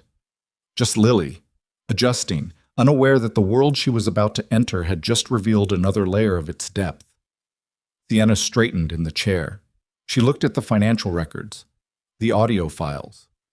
17 years of her father's careful, frightened, meticulous assembly of truth. "This is enough," she said. "This is enough to take him down." "It's enough for a federal case," Roman said, "if we can get it to the right hands without Hale intercepting it first." "The federal contacts you mentioned before," she said. "You said you had trusted people." "I do. I need to meet them. I need to be in the room. This evidence goes nowhere without me." "Agreed." He paused. "I'm going to make calls. It'll take several hours to set up a secure handoff." She nodded, looked at the screen, at the first audio file, still queued at the start. "Roman." She didn't look up. "The man in the recording, the one who spoke first. I didn't recognize the voice." "I did," he said. She turned. His face was doing the thing it did when the information was worse than it should be. Not disrupted, just loaded. The specific weight of a man carrying a new piece of a calculation that changes the answer. "Who is it?" she said. He said a name. It was the name of the director of the Federal Financial Crimes Unit, the man Roman had been planning to call as his trusted contact, the man whose office had the jurisdiction to authorize seizure of Hale's assets and compel the unsealing of the merger records. The man whose voice was on a recording from 17 years ago telling Gideon Hale that Theodore Cross needed to be handled before he reached the committee. The room felt like it contracted. "The federal contact is compromised," she said. "Yes." "Which means we can't go through official channels." "Not those official channels." "Then how—" She stopped, pressed both hands flat on the desk, breathed. "How many people does Hale own?" "I don't know yet," Roman said, "but I think we've significantly underestimated the infrastructure." She looked at the drive, at 17 years of evidence sitting in a folder on an air-gapped machine in a room that was currently the safest place in the city and might not be for much longer. She thought about the sealed room, about the route coordinator's daughter, about Marcus's cracked voice on the phone saying whatever else I am, about her father sitting in his study on a Thursday night recording 47 seconds into a device he was going to hide in a box he'd already given her the key to, saying, "I know that's a lot." She thought about what it meant to have no safe channel, no trusted authority, no institution intact enough to carry this through. She thought about the charity gala she'd seen on Yael's screen earlier, a peripheral detail she hadn't focused on at the time, the annual Alderton Foundation event 2 days from now, where Gideon Hale was listed as a keynote speaker and where, according to the guest list Yael had pulled, virtually every person connected to the original merger would be gathered in a single room for the first time in 17 years. She looked at Roman. "We don't hand this to anyone," she said. He looked at her. "We take it directly to the room where they're all standing together," she said. "We make it impossible to suppress because we make it impossible to contain." The silence lasted 4 seconds. "That's not a plan," Roman said. "That's a detonation." "Yes," she said. "That's exactly what it is." She pulled the drive from the workstation and held it in her closed fist and felt the particular weight of 17 years of her father's work and her mother's unacknowledged death and 4 years of her own dismantled life compressed into a piece of hardware smaller than her thumb. "I need 48 hours, she said. "Sienna, I can build the broadcast architecture. I know the Alderton Foundation's AV system. I sat on the planning committee for 2 years. I know the network infrastructure, the server access points, the backup channels." She looked at him. "I can make this broadcast simultaneously to every financial news network, every regulatory body's public inbox, and an international server chain that Hale cannot touch fast enough to stop. And if something goes wrong, something has already gone wrong," she said. "Everything has already gone wrong. My father is dead, my mother is dead. My husband was a weapon aimed at me for 4 years. My career is destroyed, my assets are frozen, and the man responsible for all of it is going to stand at a podium in 48 hours and receive a humanitarian award." Her voice was steady. Something under it was white hot. "I am 8 months pregnant, and I have 17 years of evidence on a drive in my hand, and the only channel that was supposed to take it has just told me it was compromised before my father was even dead. She stood up from the workstation. There is no safe path, she said. There is only the path that works. Roman looked at her for a long time. The kind of look that isn't making a decision, but is taking a full measure of the person in front of him, running every available data point, arriving at a conclusion about weight and substance and what a person is made of when the available options are all bad, and one of them is slightly less bad than the rest. 48 hours, he said. Yes. And you don't move without me. She held his gaze. I need you to understand something, she said. I'm not asking your permission. I'm telling you what I'm going to do. You can help me or not, but I'm going to that gala. He said, I know. He said it the way he'd said I won't in the rain. Not reassurance, just the flat acknowledgement of a man who has correctly read a situation and adjusted accordingly. Then we have 48 hours, he said. He turned to leave. Roman. She stopped him. He turned back. Thank you. For the rain. He looked at her for one moment. Something in his face briefly, not soft exactly, just human, the particular expression of a person who has been thanked for something they're not entirely sure they deserve credit for. Then he left.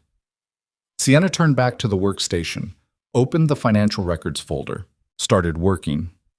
Outside the room, in the corridor, Roman stood with his phone and made a call that wasn't to his federal contact and wasn't to Dex and wasn't to anyone inside his organization.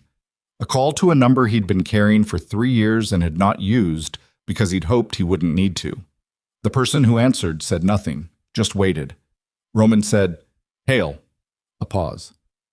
I've been wondering when you'd call, said Gideon Hale. Roman stood in the corridor with the phone against his ear and said nothing for 3 full seconds after Hale spoke. In those 3 seconds, he ran the calculation. Not emotionally. He'd stopped doing things emotionally in any meaningful operational sense sometime in his mid-30s, when the cost of it had become clear enough to function as sufficient deterrent. The calculation was structural. Hale had been waiting for this call, which meant Hale had known Roman had the number, which meant Hale had been tracking the relationship between them, a relationship that existed only in the form of a single meeting 8 years ago, a real estate negotiation that had concluded without agreement, after which Roman had kept the man's number the way you keep a thing you don't plan to use but don't plan to discard. Someone had told Hale about that meeting, someone inside Roman's organization, or someone who'd had access to his records long enough to find it. You've been busy, Roman said. So have you. Hale's voice was what Roman remembered, controlled, warm in the specific way of a man who'd spent decades performing warmth as a professional instrument. 60-something. The kind of voice that had given keynote addresses and Senate testimony and charity galas and had never once cracked on any of them. The bank visit was bold. I expected another 12 hours before you moved. Then we're ahead of schedule, Roman said. A short pause. The sound of a room behind Hale, distant, reverberant, the acoustics of somewhere large. I'm going to make you an offer, Hale said. I'd like you to hear it before you make any decisions you can't step back from. I'm listening. The woman is a problem. The drive is a problem. But problems have solutions that don't require everyone to lose everything. Another pause. Theodore Cross spent 12 years building a case and died before he could use it. I've had 17 years to build infrastructure he couldn't have imagined. Whatever you're planning for the gala, Roman's jaw tightened. Won't go the way you think, Hale finished. I'm offering you a different outcome. One where you walk away intact, your organization, your people, your life, in exchange for the drive and the woman's cooperation with a revised narrative. And the child? The briefest hesitation. The child is irrelevant to the transaction.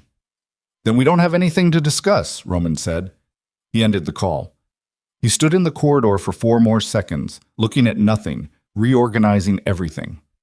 Hale knew about the gala plan, which meant the room was compromised, which meant someone in the estate had heard Sienna lay out the plan 12 minutes ago in a room that was supposed to be air-gapped and sealed. He turned and walked back fast.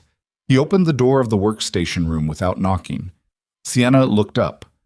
One look at his face, and she closed the laptop. We have a problem, he said. How bad? Hale knew about the gala plan. He referenced it. She absorbed this with the particular stillness he'd come to recognize as her processing mode. Not shock, not panic, just the rapid intake of a new variable and the immediate restructuring of everything built on the assumption that preceded it. "The room is compromised," she said. "Yes."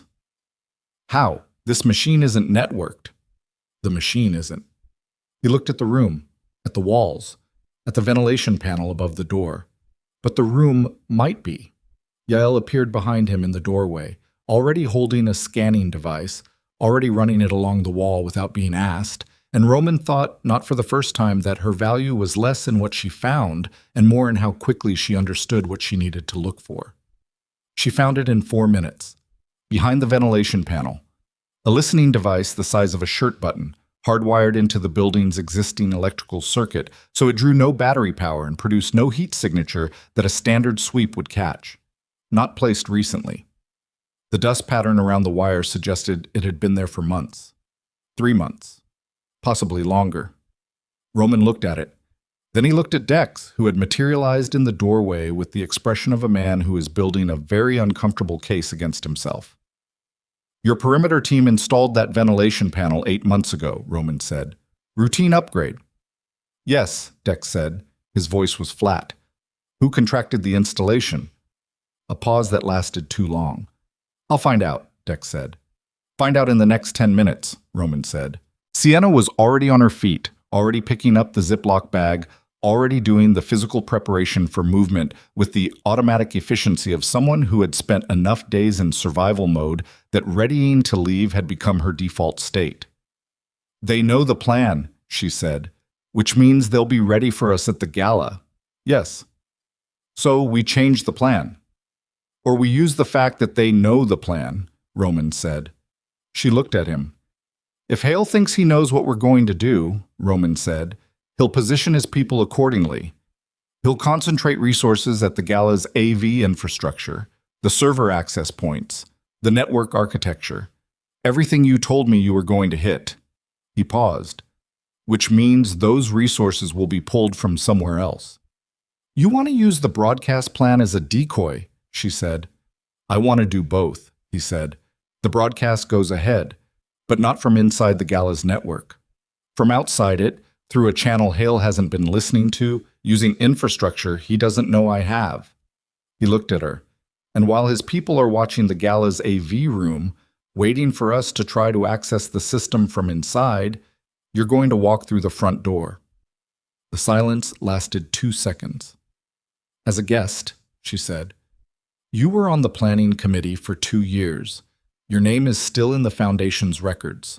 The invitation was sent to your home address 3 weeks ago." He paused. "Marcus didn't return it." Something moved across her face at the name and then was gone. "I'll be 8 months pregnant at a black tie event," she said. "Yes. Hale will see me." "That's the point." She looked at the ventilation panel. At the small device Yael had removed and was now holding between 2 fingers like something distasteful. At the evidence of months of her current location being audible to the people trying to destroy her. "If Hale sees me walk in," she said slowly, "he'll know the broadcast plan is a decoy. He'll pull resources back." "He won't have time," Roman said, "because by the time he sees you, the broadcast is already running. The decoy is for the 40 minutes before doors open. Once you're inside, we don't need the misdirection anymore. We need the confrontation." He looked at her directly. "You said it yourself. You want him to see you. You want to be in that room when it happens." She said, "And if something goes wrong inside?" "My people will be at every exit." "That's not what I asked." "I know," he said. "I don't have an answer that removes the risk. I have an answer that makes it the kind of risk worth taking." She stood with the Ziploc bag against her chest and the drive inside it, and 17 years of her father's work pressing against her sternum through layers of material, and she made the calculation the way she made every calculation. Not by eliminating the downside, but by determining whether the upside was worth surviving the downside for. "What about the federal contact?" she said. "Hale's man." "Not Hale's man entirely," Roman said. "Compromised, yes. Owned completely. I'm less certain. There's a difference between a man who made a choice 17 years ago, in a room with Gideon Hale, and a man who would make the same choice today in a room with irrefutable broadcast evidence in front of an international audience. He paused. People recalculate when the math changes. You're betting on a compromised federal official finding his conscience on live broadcast. I'm betting on a man seeing the tide turn and choosing the winning side, Roman said, which requires less conscience and is therefore more reliable. She almost laughed. It didn't quite make it out, but the territory it would have occupied was briefly there. Tonight we prep, he said. Tomorrow night we go. The next 36 hours were the most technically dense of Roman's professional life, and his professional life had included things he would not have described to a civilian audience. Yael rebuilt the broadcast architecture from a secondary location, a server facility in the harbor district that existed under a property holding company 3 shells removed from anything connected to Roman's name, while Roman's communications team established encrypted relay chains through international nodes that Hale's infrastructure would have no visibility into. The financial records and audio files were formatted, authenticated with digital provenance chains that established their origin and integrity, and packaged for simultaneous transmission to 11 financial news networks, 4 regulatory bodies' public channels, an international financial crimes watchdog server in Geneva, and a cascade of journalist contacts across 3 countries who received encrypted preview packages at 4 a.m. with a verified transmission timestamp for the following evening. Sienna worked through the first night and into the morning without stopping in a way that Dr. Voss objected to professionally and couldn't prevent practically. She rebuilt the broadcast sequencing herself, knowing the Alderton Foundation system architecture from 2 years on the planning committee, designing an intrusion into it that would look, from the inside, exactly like a scheduled AV test running at 8 p.m., the kind of routine infrastructure check that wouldn't raise an alert until the content started. By the time Hale's people understood what was happening from the outside, it would already be 12 minutes into the broadcast and running on 7 redundant channels that couldn't be simultaneously killed. She ate when food appeared. She slept for 4 hours on the second night because Roman came into the room at 1 a.m. and said, flatly, "Stop." And she'd been going to argue, and instead had looked at her hands and found them shaking with a fine, specific tremor that she recognized as the body presenting its bill, and she'd stopped. She dreamed about her father's voice. 47 seconds, playing on a loop that kept resetting before the end. She woke at 5 a.m. with her hand on her belly and Lily moving in slow, deliberate circles, and she lay still for 20 minutes in the dark and let herself feel, without management, everything she'd been too operational to feel for the past 5 days. Her father, her mother. Marcus's hands holding a coffee cup on a Sunday morning, and the specific quality of a life that had been real to her and had been to him a long-running performance. She felt it. She let it be real and heavy and devastating for exactly 20 minutes. Then she got up. At 4 p.m. on the day of the gala, Marcus called again. She answered. "I need to see you," he said. No preamble. "No." "Sienna, before tonight, what you need is not something I'm in a position to care about right now." A pause. "I know." His voice had the same quality as the bank call, something stripped of its management layer, something underneath that she still couldn't fully classify. "I know that. I'm not calling for me." A breath. "There's a man named Carver. He'll be at the gala tonight running Hale's security operation. He's not private security. He's done work that doesn't appear in any record, and he's very good at making problems disappear quietly in crowded rooms." Her hand tightened on the phone. "How do you know this?" she said. "Because I've worked with him," Marcus said. And then, after a beat, "I'm sorry, I know what that means to hear. I'm telling you anyway." "What does he look like?" Marcus described him. She committed it to memory the way she committed financial models. Not trying to remember, just seeing it clearly enough that it stayed. "Is there anything else?" she said. A long pause. "I love her," Marcus said. "Whatever I am. I love Lily.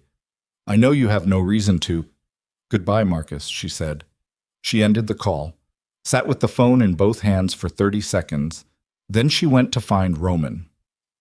At 7:15 p.m., Sienna Cross walked into the Alderton Foundation's annual gala in a black dress that Dr. Voss had produced from somewhere with the kind of wordless efficiency that suggested this wasn't the first time she'd dressed someone for an operation. And with her hair up in the way she'd worn it to every professional event for 6 years, and with the flash drive in a signal-blocking case sewn into the dress's interior, and with her father's letter folded in the clutch that had also belonged to her mother. The hotel ballroom was everything these events always were: crystal and candlelight, the expensive murmur of people performing their own success at each other, catering staff moving through the crowd with the invisible choreography of people trained to be furniture. 300 guests, a stage at the far end with a podium and a projection screen and the Alderton Foundation's logo rendered in tasteful gold. She felt the room notice her, not all at once, in waves, the way a stone hits water, the nearest people first, then the ripple outward, the recognition moving through the crowd with the particular speed of a room full of people who all knew what had been in the news 3 days ago and were now recalibrating what it meant that she was here. She kept walking. Roman was not in the room. Roman was in 3 places simultaneously: at the harbor facility monitoring the broadcast launch, at the south exit with 2 of his people, and on an earpiece in her left ear that currently said nothing, which meant the broadcast prep was on schedule. She took a glass from a passing tray and held it without drinking and moved through the room with the deliberate ease of someone who belongs there. Because she did belong there. She had always belonged there, and the people trying to convince the world otherwise were about to discover the distance between a destroyed reputation and an intact case. She found him at 7:34. Gideon Hale was standing near the stage with 3 other men, in a dark suit with the specific posture of a man entirely at home in his own power. 70 years old, white-haired, with the face of someone who had spent decades being trusted and had found the experience comfortable. He was laughing at something one of the other men had said. His laugh reached his eyes in the practiced way of a very skilled performer. He saw her. The laugh didn't stop immediately. It completed its arc because he was too disciplined to let it stop immediately. But something behind his eyes shifted the way a lock shifts when a key you weren't expecting turns it. She held his gaze across 30 feet of ballroom and did not look away.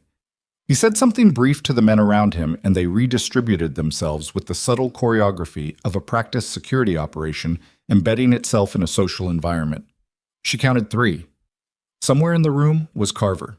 She scanned without appearing to scan, using the peripheral attention she'd developed in years of reading boardrooms and identifying who in a meeting was actually making decisions.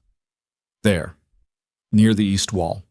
Medium height, gray at the temples, the kind of build that looked unremarkable in a suit until you noticed that he was positioned at the exact intersection of 3 sight lines and hadn't moved in 7 minutes, and was watching her with the specific quality of someone who has been given a task and is waiting for the moment to execute it. Carver.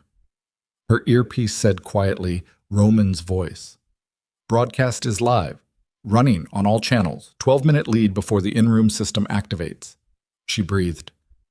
Hale was moving toward her. He moved the way powerful men move in rooms they own, without apparent hurry, but covering ground efficiently, the crowd redistributing itself ahead of him with the unconscious deference of people who have been conditioned to his presence. He stopped 4 feet from her, with the expression of a man paying a social call on someone he's moderately pleased to see. Sienna, he said. Warm, genuine seeming. The same voice from the recording 30 years later, seasoned by decades of practice. I'm glad you came. Are you? She said. I think this conversation is overdue. He picked up a glass from a passing tray. Your father was a remarkable man. I've always regretted the way things ended. I imagine you have, she said. His eyes assessed her. She felt it. Not as a look, but as an instrument calibrated, running at a frequency below social interaction. You've had a difficult week, he said. It's been clarifying, she said. I spoke to Roman Viscari this morning. I know. Then you know I offered a solution. You offered a transaction, she said. There's a difference.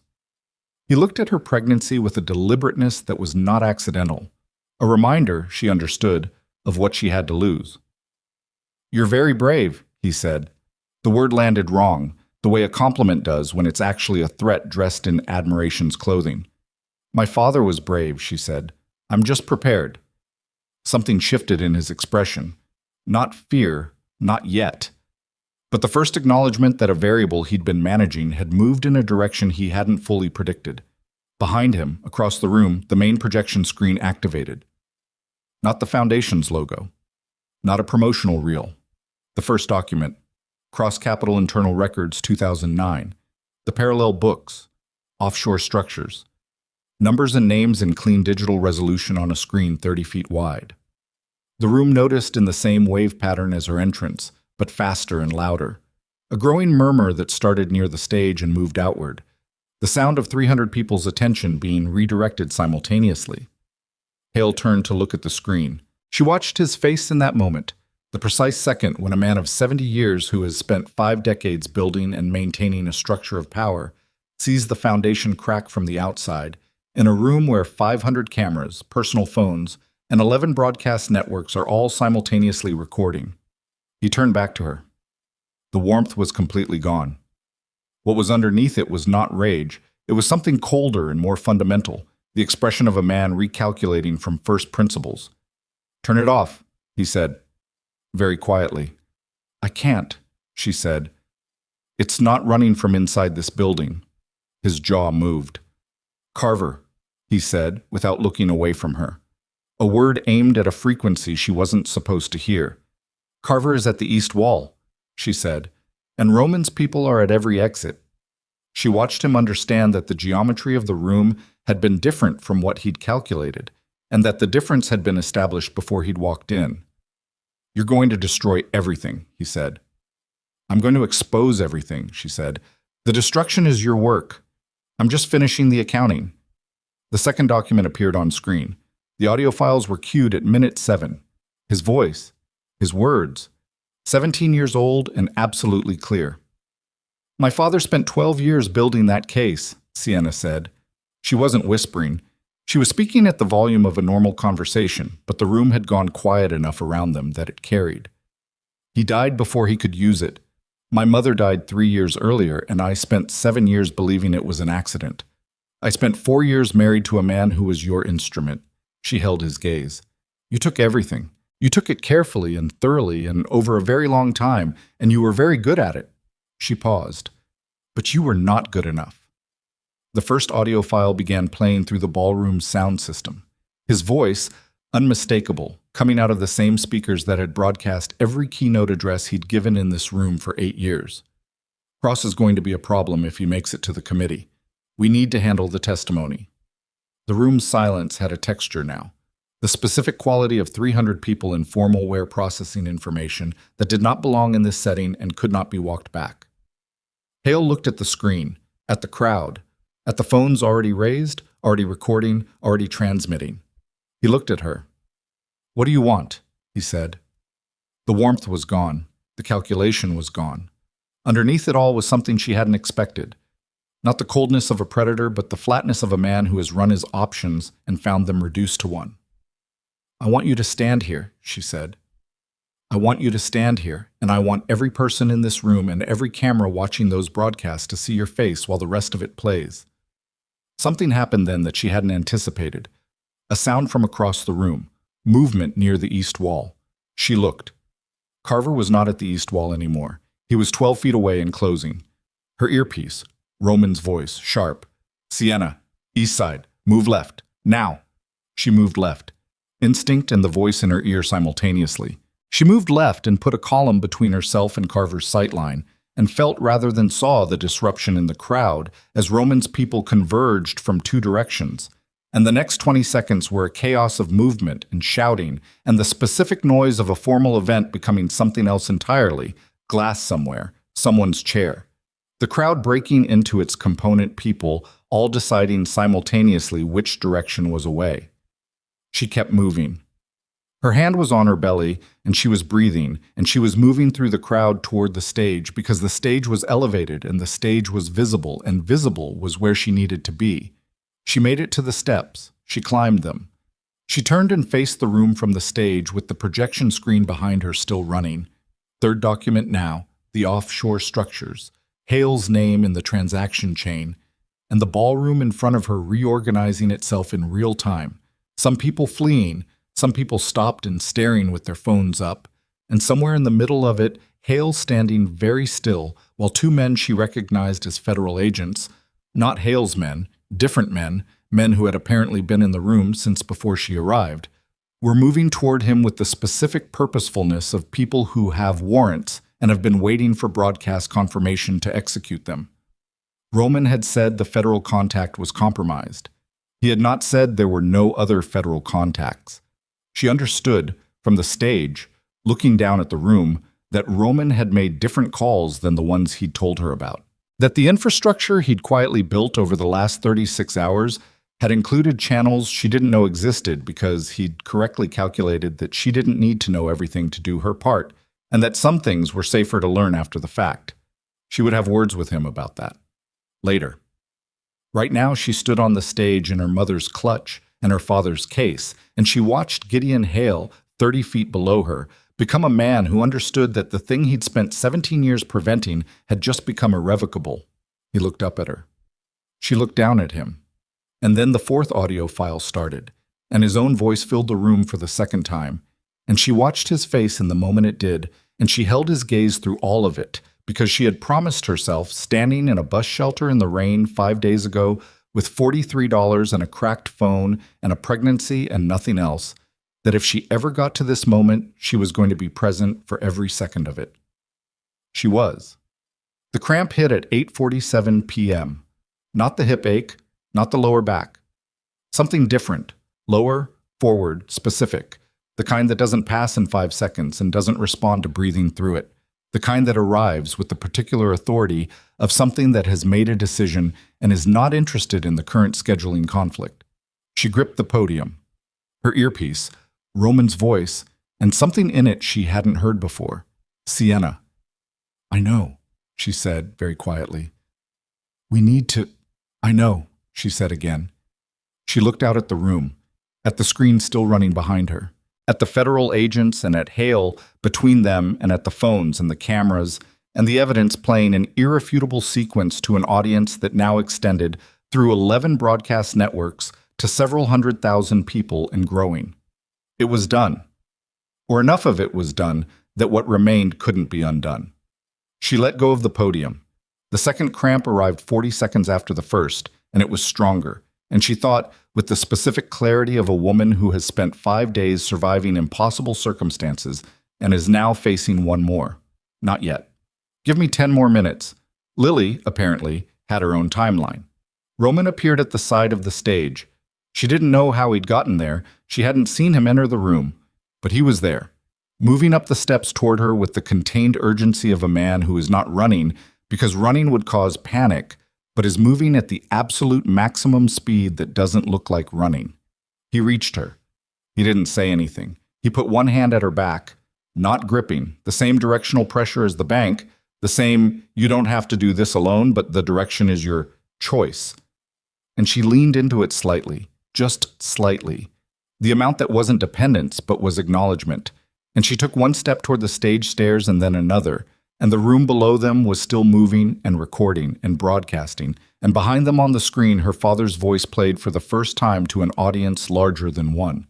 She stopped at the top of the stairs. She turned back one more time and looked at Gideon Hale. He was looking at her.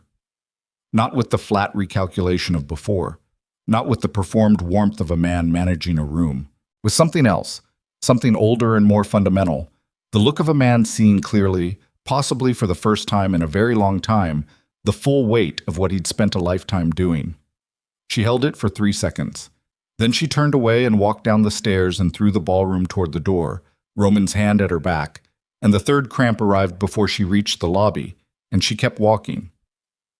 Lily Cross was born at 11:19 p.m. in a private hospital room that Roman's people had cleared and secured in the 40 minutes between the ballroom and the delivery, which was the kind of logistical feat that required both significant resources and a complete absence of any normal person's sense of what constituted an emergency. It was not an easy birth. Nothing about the preceding week had suggested it would be. Sienna labored for 4 hours with the specific ferocity of a woman who had already survived things that should have broken her and was therefore disinclined to be broken by this. And Dr. Voss was there.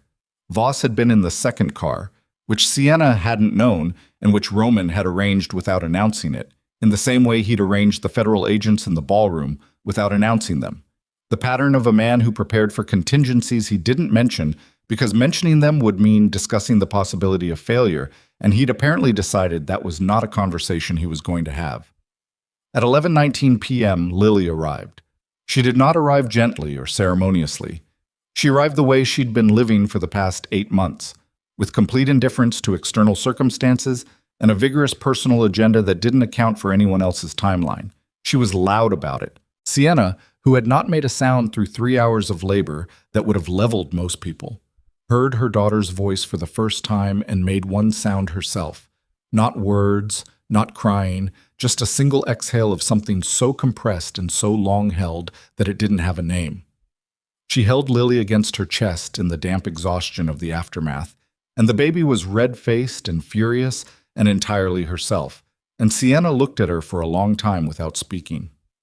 "Hello," she finally said, very quietly. Just that. Lily, with the radical self-interest of the newly born, did not respond. But she stopped crying, briefly, which Sienna chose to count. Roman was in the corridor. He'd been in the corridor for 4 hours, which Voss mentioned with the tone of someone who finds this both predictable and faintly ridiculous. Sienna said, "Send him in," and Voss did. He came in and stood at the foot of the bed with the specific discomfort of a man who is entirely capable of standing in burning buildings without flinching and has just discovered that hospital rooms with newborns require a different calibration. He looked at Lily, then at Sienna, then at a point somewhere between them that was easier to focus on. "She's here," Sienna said. "Yes," he said. "She looks angry."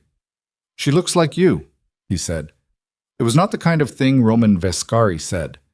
She could tell he knew it wasn't from the way he said it.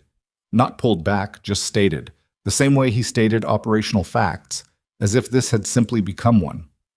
She didn't make anything of it. She filed it and let it sit. "The broadcast," she said.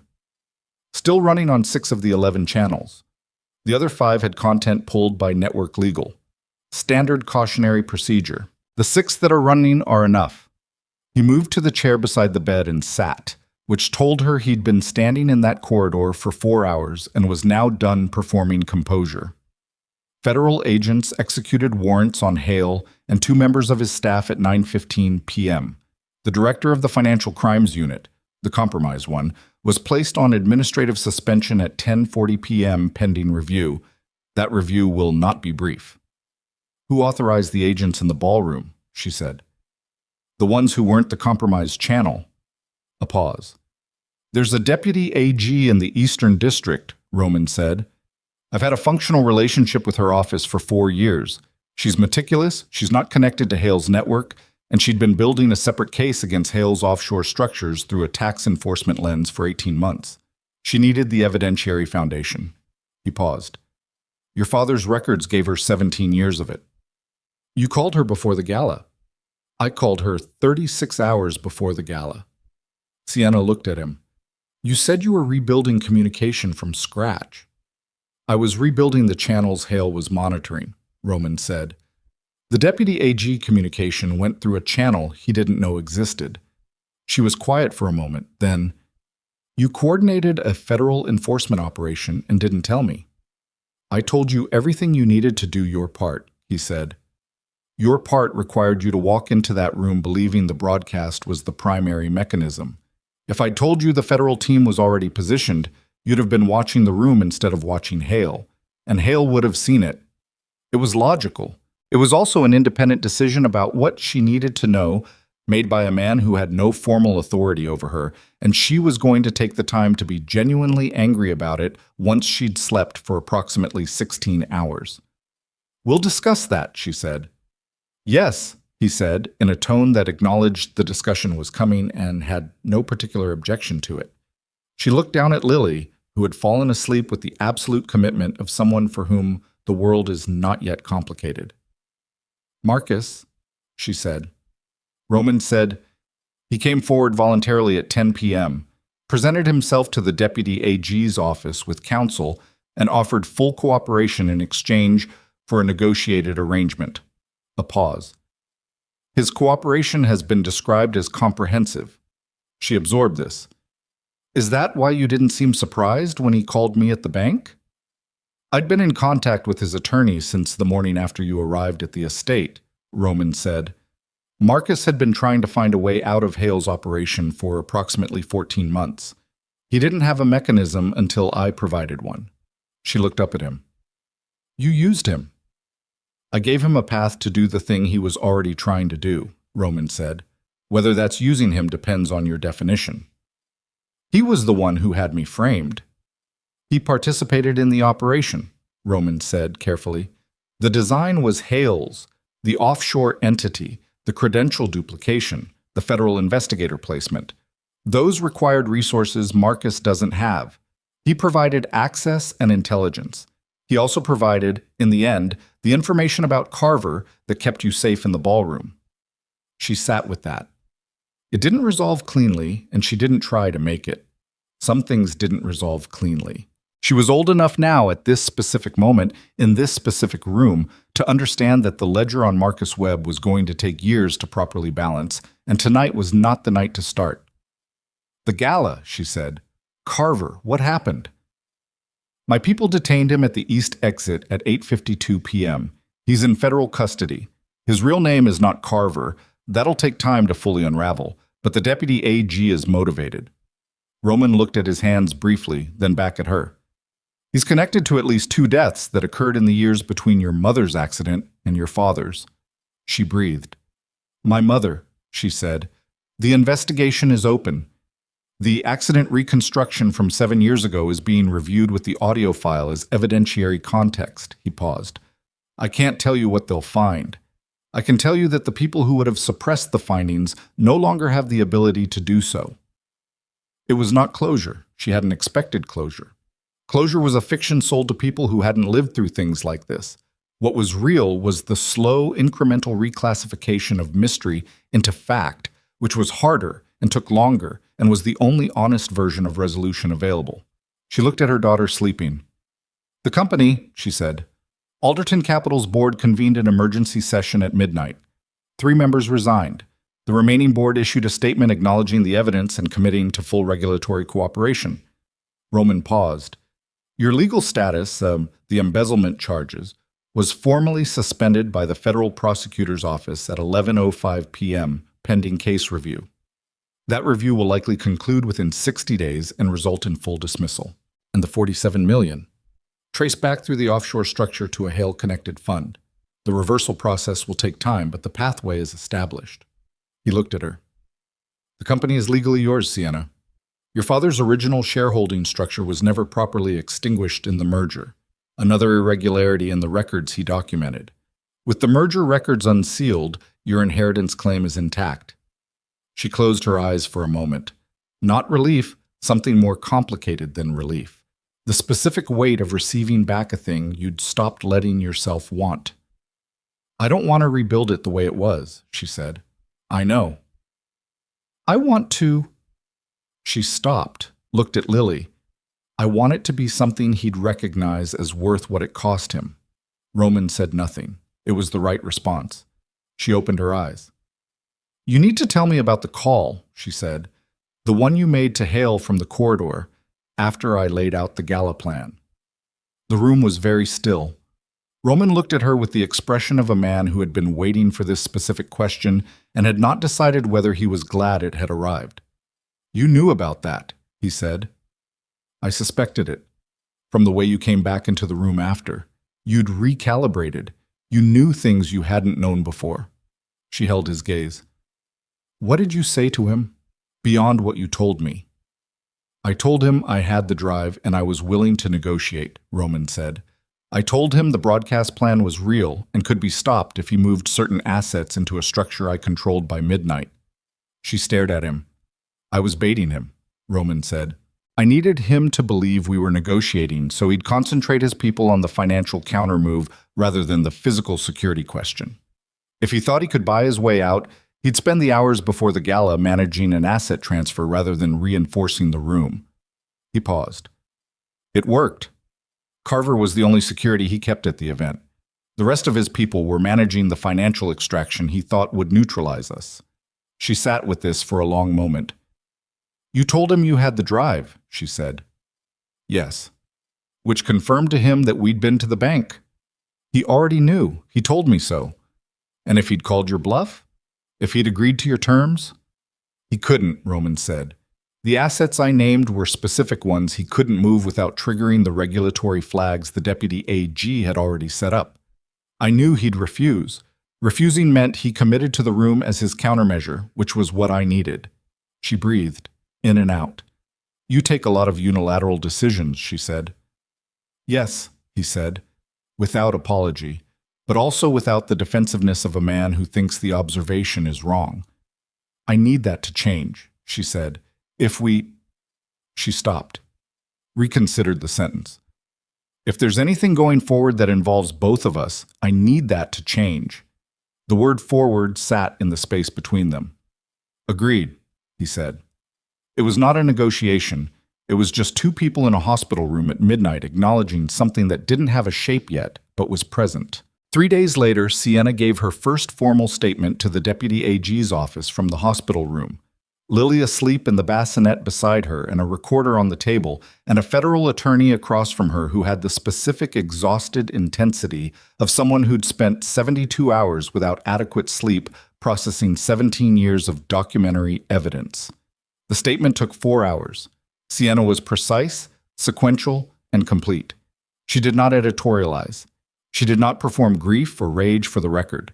She simply told what had happened, in order, with supporting reference to specific documents, the way her father had taught her to build a case. Structure first, emotion second, always. The attorney, when they finished, sat back and said, "You've done this before." "No," Sienna said, "but my father did. And he prepared me for it before I understood what I was being prepared for."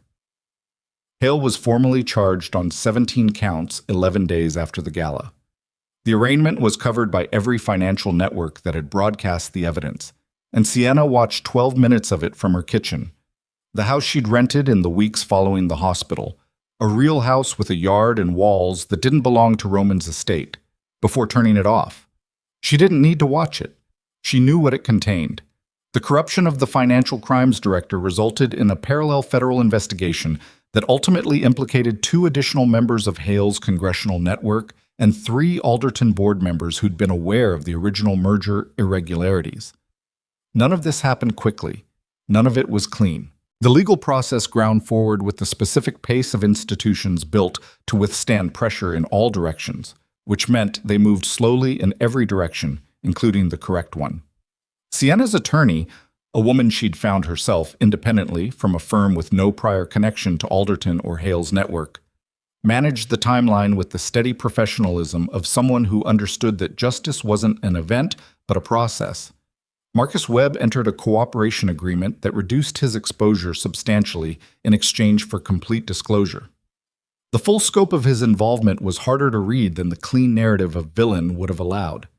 He had been recruited by Hale's network 2 years before he met Sienna, through a financial consulting arrangement that had begun as legitimate work and had been gradually redirected through a combination of debt leverage and threat toward his eventual role. This did not excuse what he had done. Sienna's attorney was clear about this, and Sienna did not dispute it. But it complicated the simple story, and she was enough of her father's daughter to resist simple stories when the complicated one was more accurate. He sent one letter, through his attorney, 3 weeks after Lily was born. She read it once.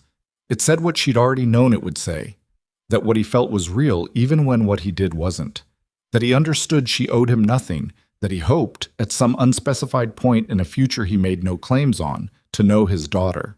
The letter was careful and clearly written by someone who'd thought long about every sentence, and she could hear in it the specific quality of a man telling the truth about his feelings for the first time in a very long time, which made it harder to read and not easier.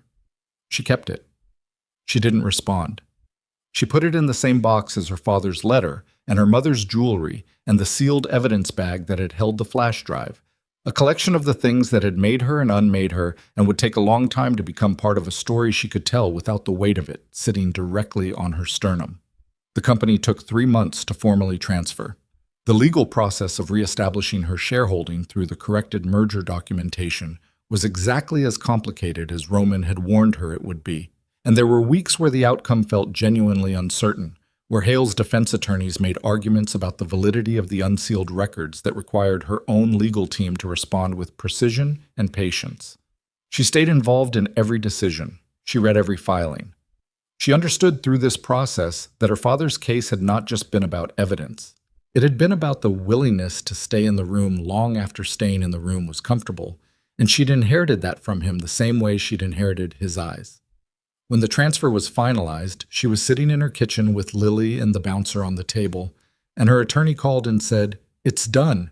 And she said, "Thank you," and ended the call, and sat for a moment looking at her daughter, who was examining her own hand with the absorbed concentration of someone encountering a new object. She did not build this company back the way it had been.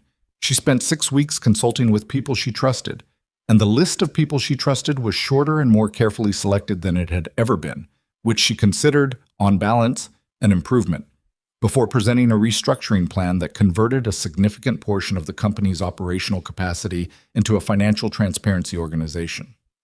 Funded investigation of corporate fraud, legal support for whistleblowers, an archive of the documentation her father had assembled, properly authenticated and publicly accessible, as a reference standard for the kind of evidence that could survive the specific kind of suppression Hale had deployed. She kept the investment arm because it generated the capital that funded everything else, and she ran it with the competence she'd spent a decade building, but it was no longer the point. The point was something else now. She named the transparency division after her mother. She told Roman about this over dinner at his estate, 5 months after the gala. Lily asleep upstairs in the room that had gradually, over several months of increasing frequency, become the room Lily slept in when they stayed over, which was now more often than not. She'd noted the transition without announcing it, the way you note a season changing. Not a single day, but a cumulative shift that one morning you simply recognize as complete. He listened to the full description of the restructuring without interrupting, which she'd come to understand was how he showed respect for a thing he considered important. When she finished, he was quiet for a moment. "Your father would have found it excessive," he said. She looked at him. "He was a private man," Roman said. "The naming, the public archive. He'd have found it." He paused. Loud. "Yes," she said. "He would have." "But he would have been wrong," Roman said. "The people who came after him counted on his privacy, on the fact that he kept things close and told very few people. The public nature of what you're building is the protection." She looked at him across the table. "You've been thinking about that." "For a while," he said. She picked up her wine. "I had words ready for this dinner," she said, "about the unilateral decisions, the things you arranged without telling me. I've been composing them for 5 months." "I know," he said. "And now?" "And now?" he said. "I'm still angry about some of it," she said. "The way you managed information, the call to Hale, the federal team in the ballroom." She held his gaze. "I need you to understand that those aren't things I'm going to file and forget. They're things I'm going to hold you to account for every time there's a decision going forward that involves both of us." "I know," he said again. "Do you find that unreasonable?" "No," he said. "I find it correct." She looked at him for a moment. "What are you going to do?" she said. "Going forward, with the organization." He was quiet long enough that she understood the question had been sitting with him for a while, and he'd been waiting for someone to ask it directly, which nobody in his world typically did. "There are things I've built that I can't cleanly step away from," he said. "The infrastructure, the relationships, the obligations. Unwinding them takes time and has to be done carefully, or it creates other problems." He looked at his glass. "But I've started. 2 of the subsidiary operations that were adjacent to things I'd rather not be adjacent to were divested 6 weeks ago. 2 more in the next quarter." He paused. "The legitimate security work, the intelligence analysis, the private protective operations, is those I want to keep. They have genuine application to things I care about." "Things like what?" He looked at her. "Things like this," he said. Just that. The directness of it landed in the room and sat there uncomplicated. She nodded, slowly, not committing to anything she hadn't already, in her own private accounting, already committed to. Just acknowledging what had been said, giving it the weight it deserved. Lily's going to grow up knowing both of us separately from each other as well as together, she said.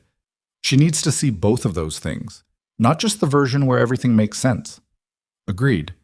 And if it gets complicated, it will get complicated, he said. Then we deal with that when it gets complicated, she said. We don't preemptively simplify. Agreed, he said again. She looked at the window. Outside, the estate was lit in the same amber as the night she'd arrived, 8 months and several lifetimes ago. The perimeter cameras were all functioning. The eastern ventilation panel had been replaced and swept. The route coordinator was back. His daughter had been found quickly, through channels Roman had never fully explained, and the man had returned to work 3 weeks after the gala with the specific humility of someone who knows exactly what they owe and intends to spend a long time paying it. Sienna had met him once, briefly, in the motor court. He'd tried to apologize. She'd said, "You did what a parent does. I understand that better than I did 3 months ago." She thought about her father a lot. Less in the form of grief now and more in the form of conversation. Things she'd think or observe and then find herself mentally addressing to him. The ongoing internal dialogue with a person who is gone but hasn't entirely left. She thought he'd have liked Roman, eventually, after a significant initial period of pointed skepticism. She thought he'd have been furious about the years she'd lost and proud about what she'd done with the ending of them. She thought he'd have held Lily with the specific trembling care of a man who'd spent too long carrying weight alone and was now holding the proof that the carrying had been worth it. She would not get to know. That was the hardest thing. Not the case, not the company, not even the marriage. The hardest thing was the conversation she'd said Sunday to and never had, and all the Sundays after it that had no correction available. But she had the letter, the 47 seconds. The parallel books he'd kept for 17 years and hidden in a box he'd given her the key to before he knew he'd need to. She had the things he'd left, which were the things he'd intended her to have, which was its own kind of conversation. At 8 months old, Lily began doing something she did consistently across several days before Sienna fully noticed it. Lily, held against someone's shoulder, would reach up with one small hand and grip the nearest available thing, a collar, a strap, a lapel, and hold it with the complete and uncalculating confidence of someone who has no experience with the concept that the thing you hold might not hold back. Sienna noticed it on a Tuesday morning when Lily did it to her shirt collar, a grip that was surprisingly strong for a hand that size, and she stood in the kitchen holding her daughter and feeling the grip, and thought about holding and being held and what it meant to trust the architecture of a thing before you have evidence that it's sound. She thought her father had known something about that, had built something to hold even as the things around him were giving way, had prepared for a worse case he hoped wouldn't arrive, and had placed the pieces of it in her hands and trusted her to find them. She'd found them. The grip on her collar held. She stood in her kitchen in the early morning with her daughter's hand curled around her collar and the city outside already running at its particular speed, the speed it had maintained while she was sleeping in bus shelters, and while her father was building cases, and while a man she'd thought she knew was dismantling her life, the same relentless pace that didn't stop for any of it, and she looked out the window at the light coming up over the buildings and thought, without drama, okay. Not happiness, exactly. Something less decorated and more durable than happiness. The specific feeling of a person who has been through the process and come out on the other side, changed in ways that haven't finished settling, carrying losses that don't heal so much as integrate, standing in a kitchen in the early morning with evidence of an ongoing life pressing its grip against her collar and making its completely uncynical demands. The empire built through betrayal had collapsed. The men who'd maintained it for 17 years were in federal proceedings that would outlast Lily's infancy by several years. The records were public. The cases were building. The process was imperfect and slow, and sometimes maddening in its refusal to move at the pace that justice felt like it deserved. And she'd learned to stay inside that process without letting it consume her because she had other things to stay inside now, too. She had Lily. She had the company becoming something worth the name her father had given it. She had Roman across town in an organization that was changing more slowly than she'd prefer, but was genuinely changing. And dinners that had stopped being strategic a long time ago. And a man who had stood in the rain without a coat and made a decision she still didn't fully understand based on something he hadn't yet found words for, and maybe wouldn't, and maybe didn't need to. She had what remained when everything constructed collapses, which, it turned out, was more than she'd thought. She kissed the top of Lily's head. "I know," she said, the same two words she'd said in a bus shelter in the rain, but different now. Not to the darkness, not to the absence of anything, but to a person, a small and furious and entirely real person who had arrived without asking permission and without consideration for circumstance and had proceeded to remake every calculation. The morning light came through the kitchen window and lay across the floor in a long stripe, and Lily grabbed a tighter handful of collar, and Sienna held on back, and the city outside kept moving at its indifferent speed, and above it all the sky did what it always does after enough rain. It cleared.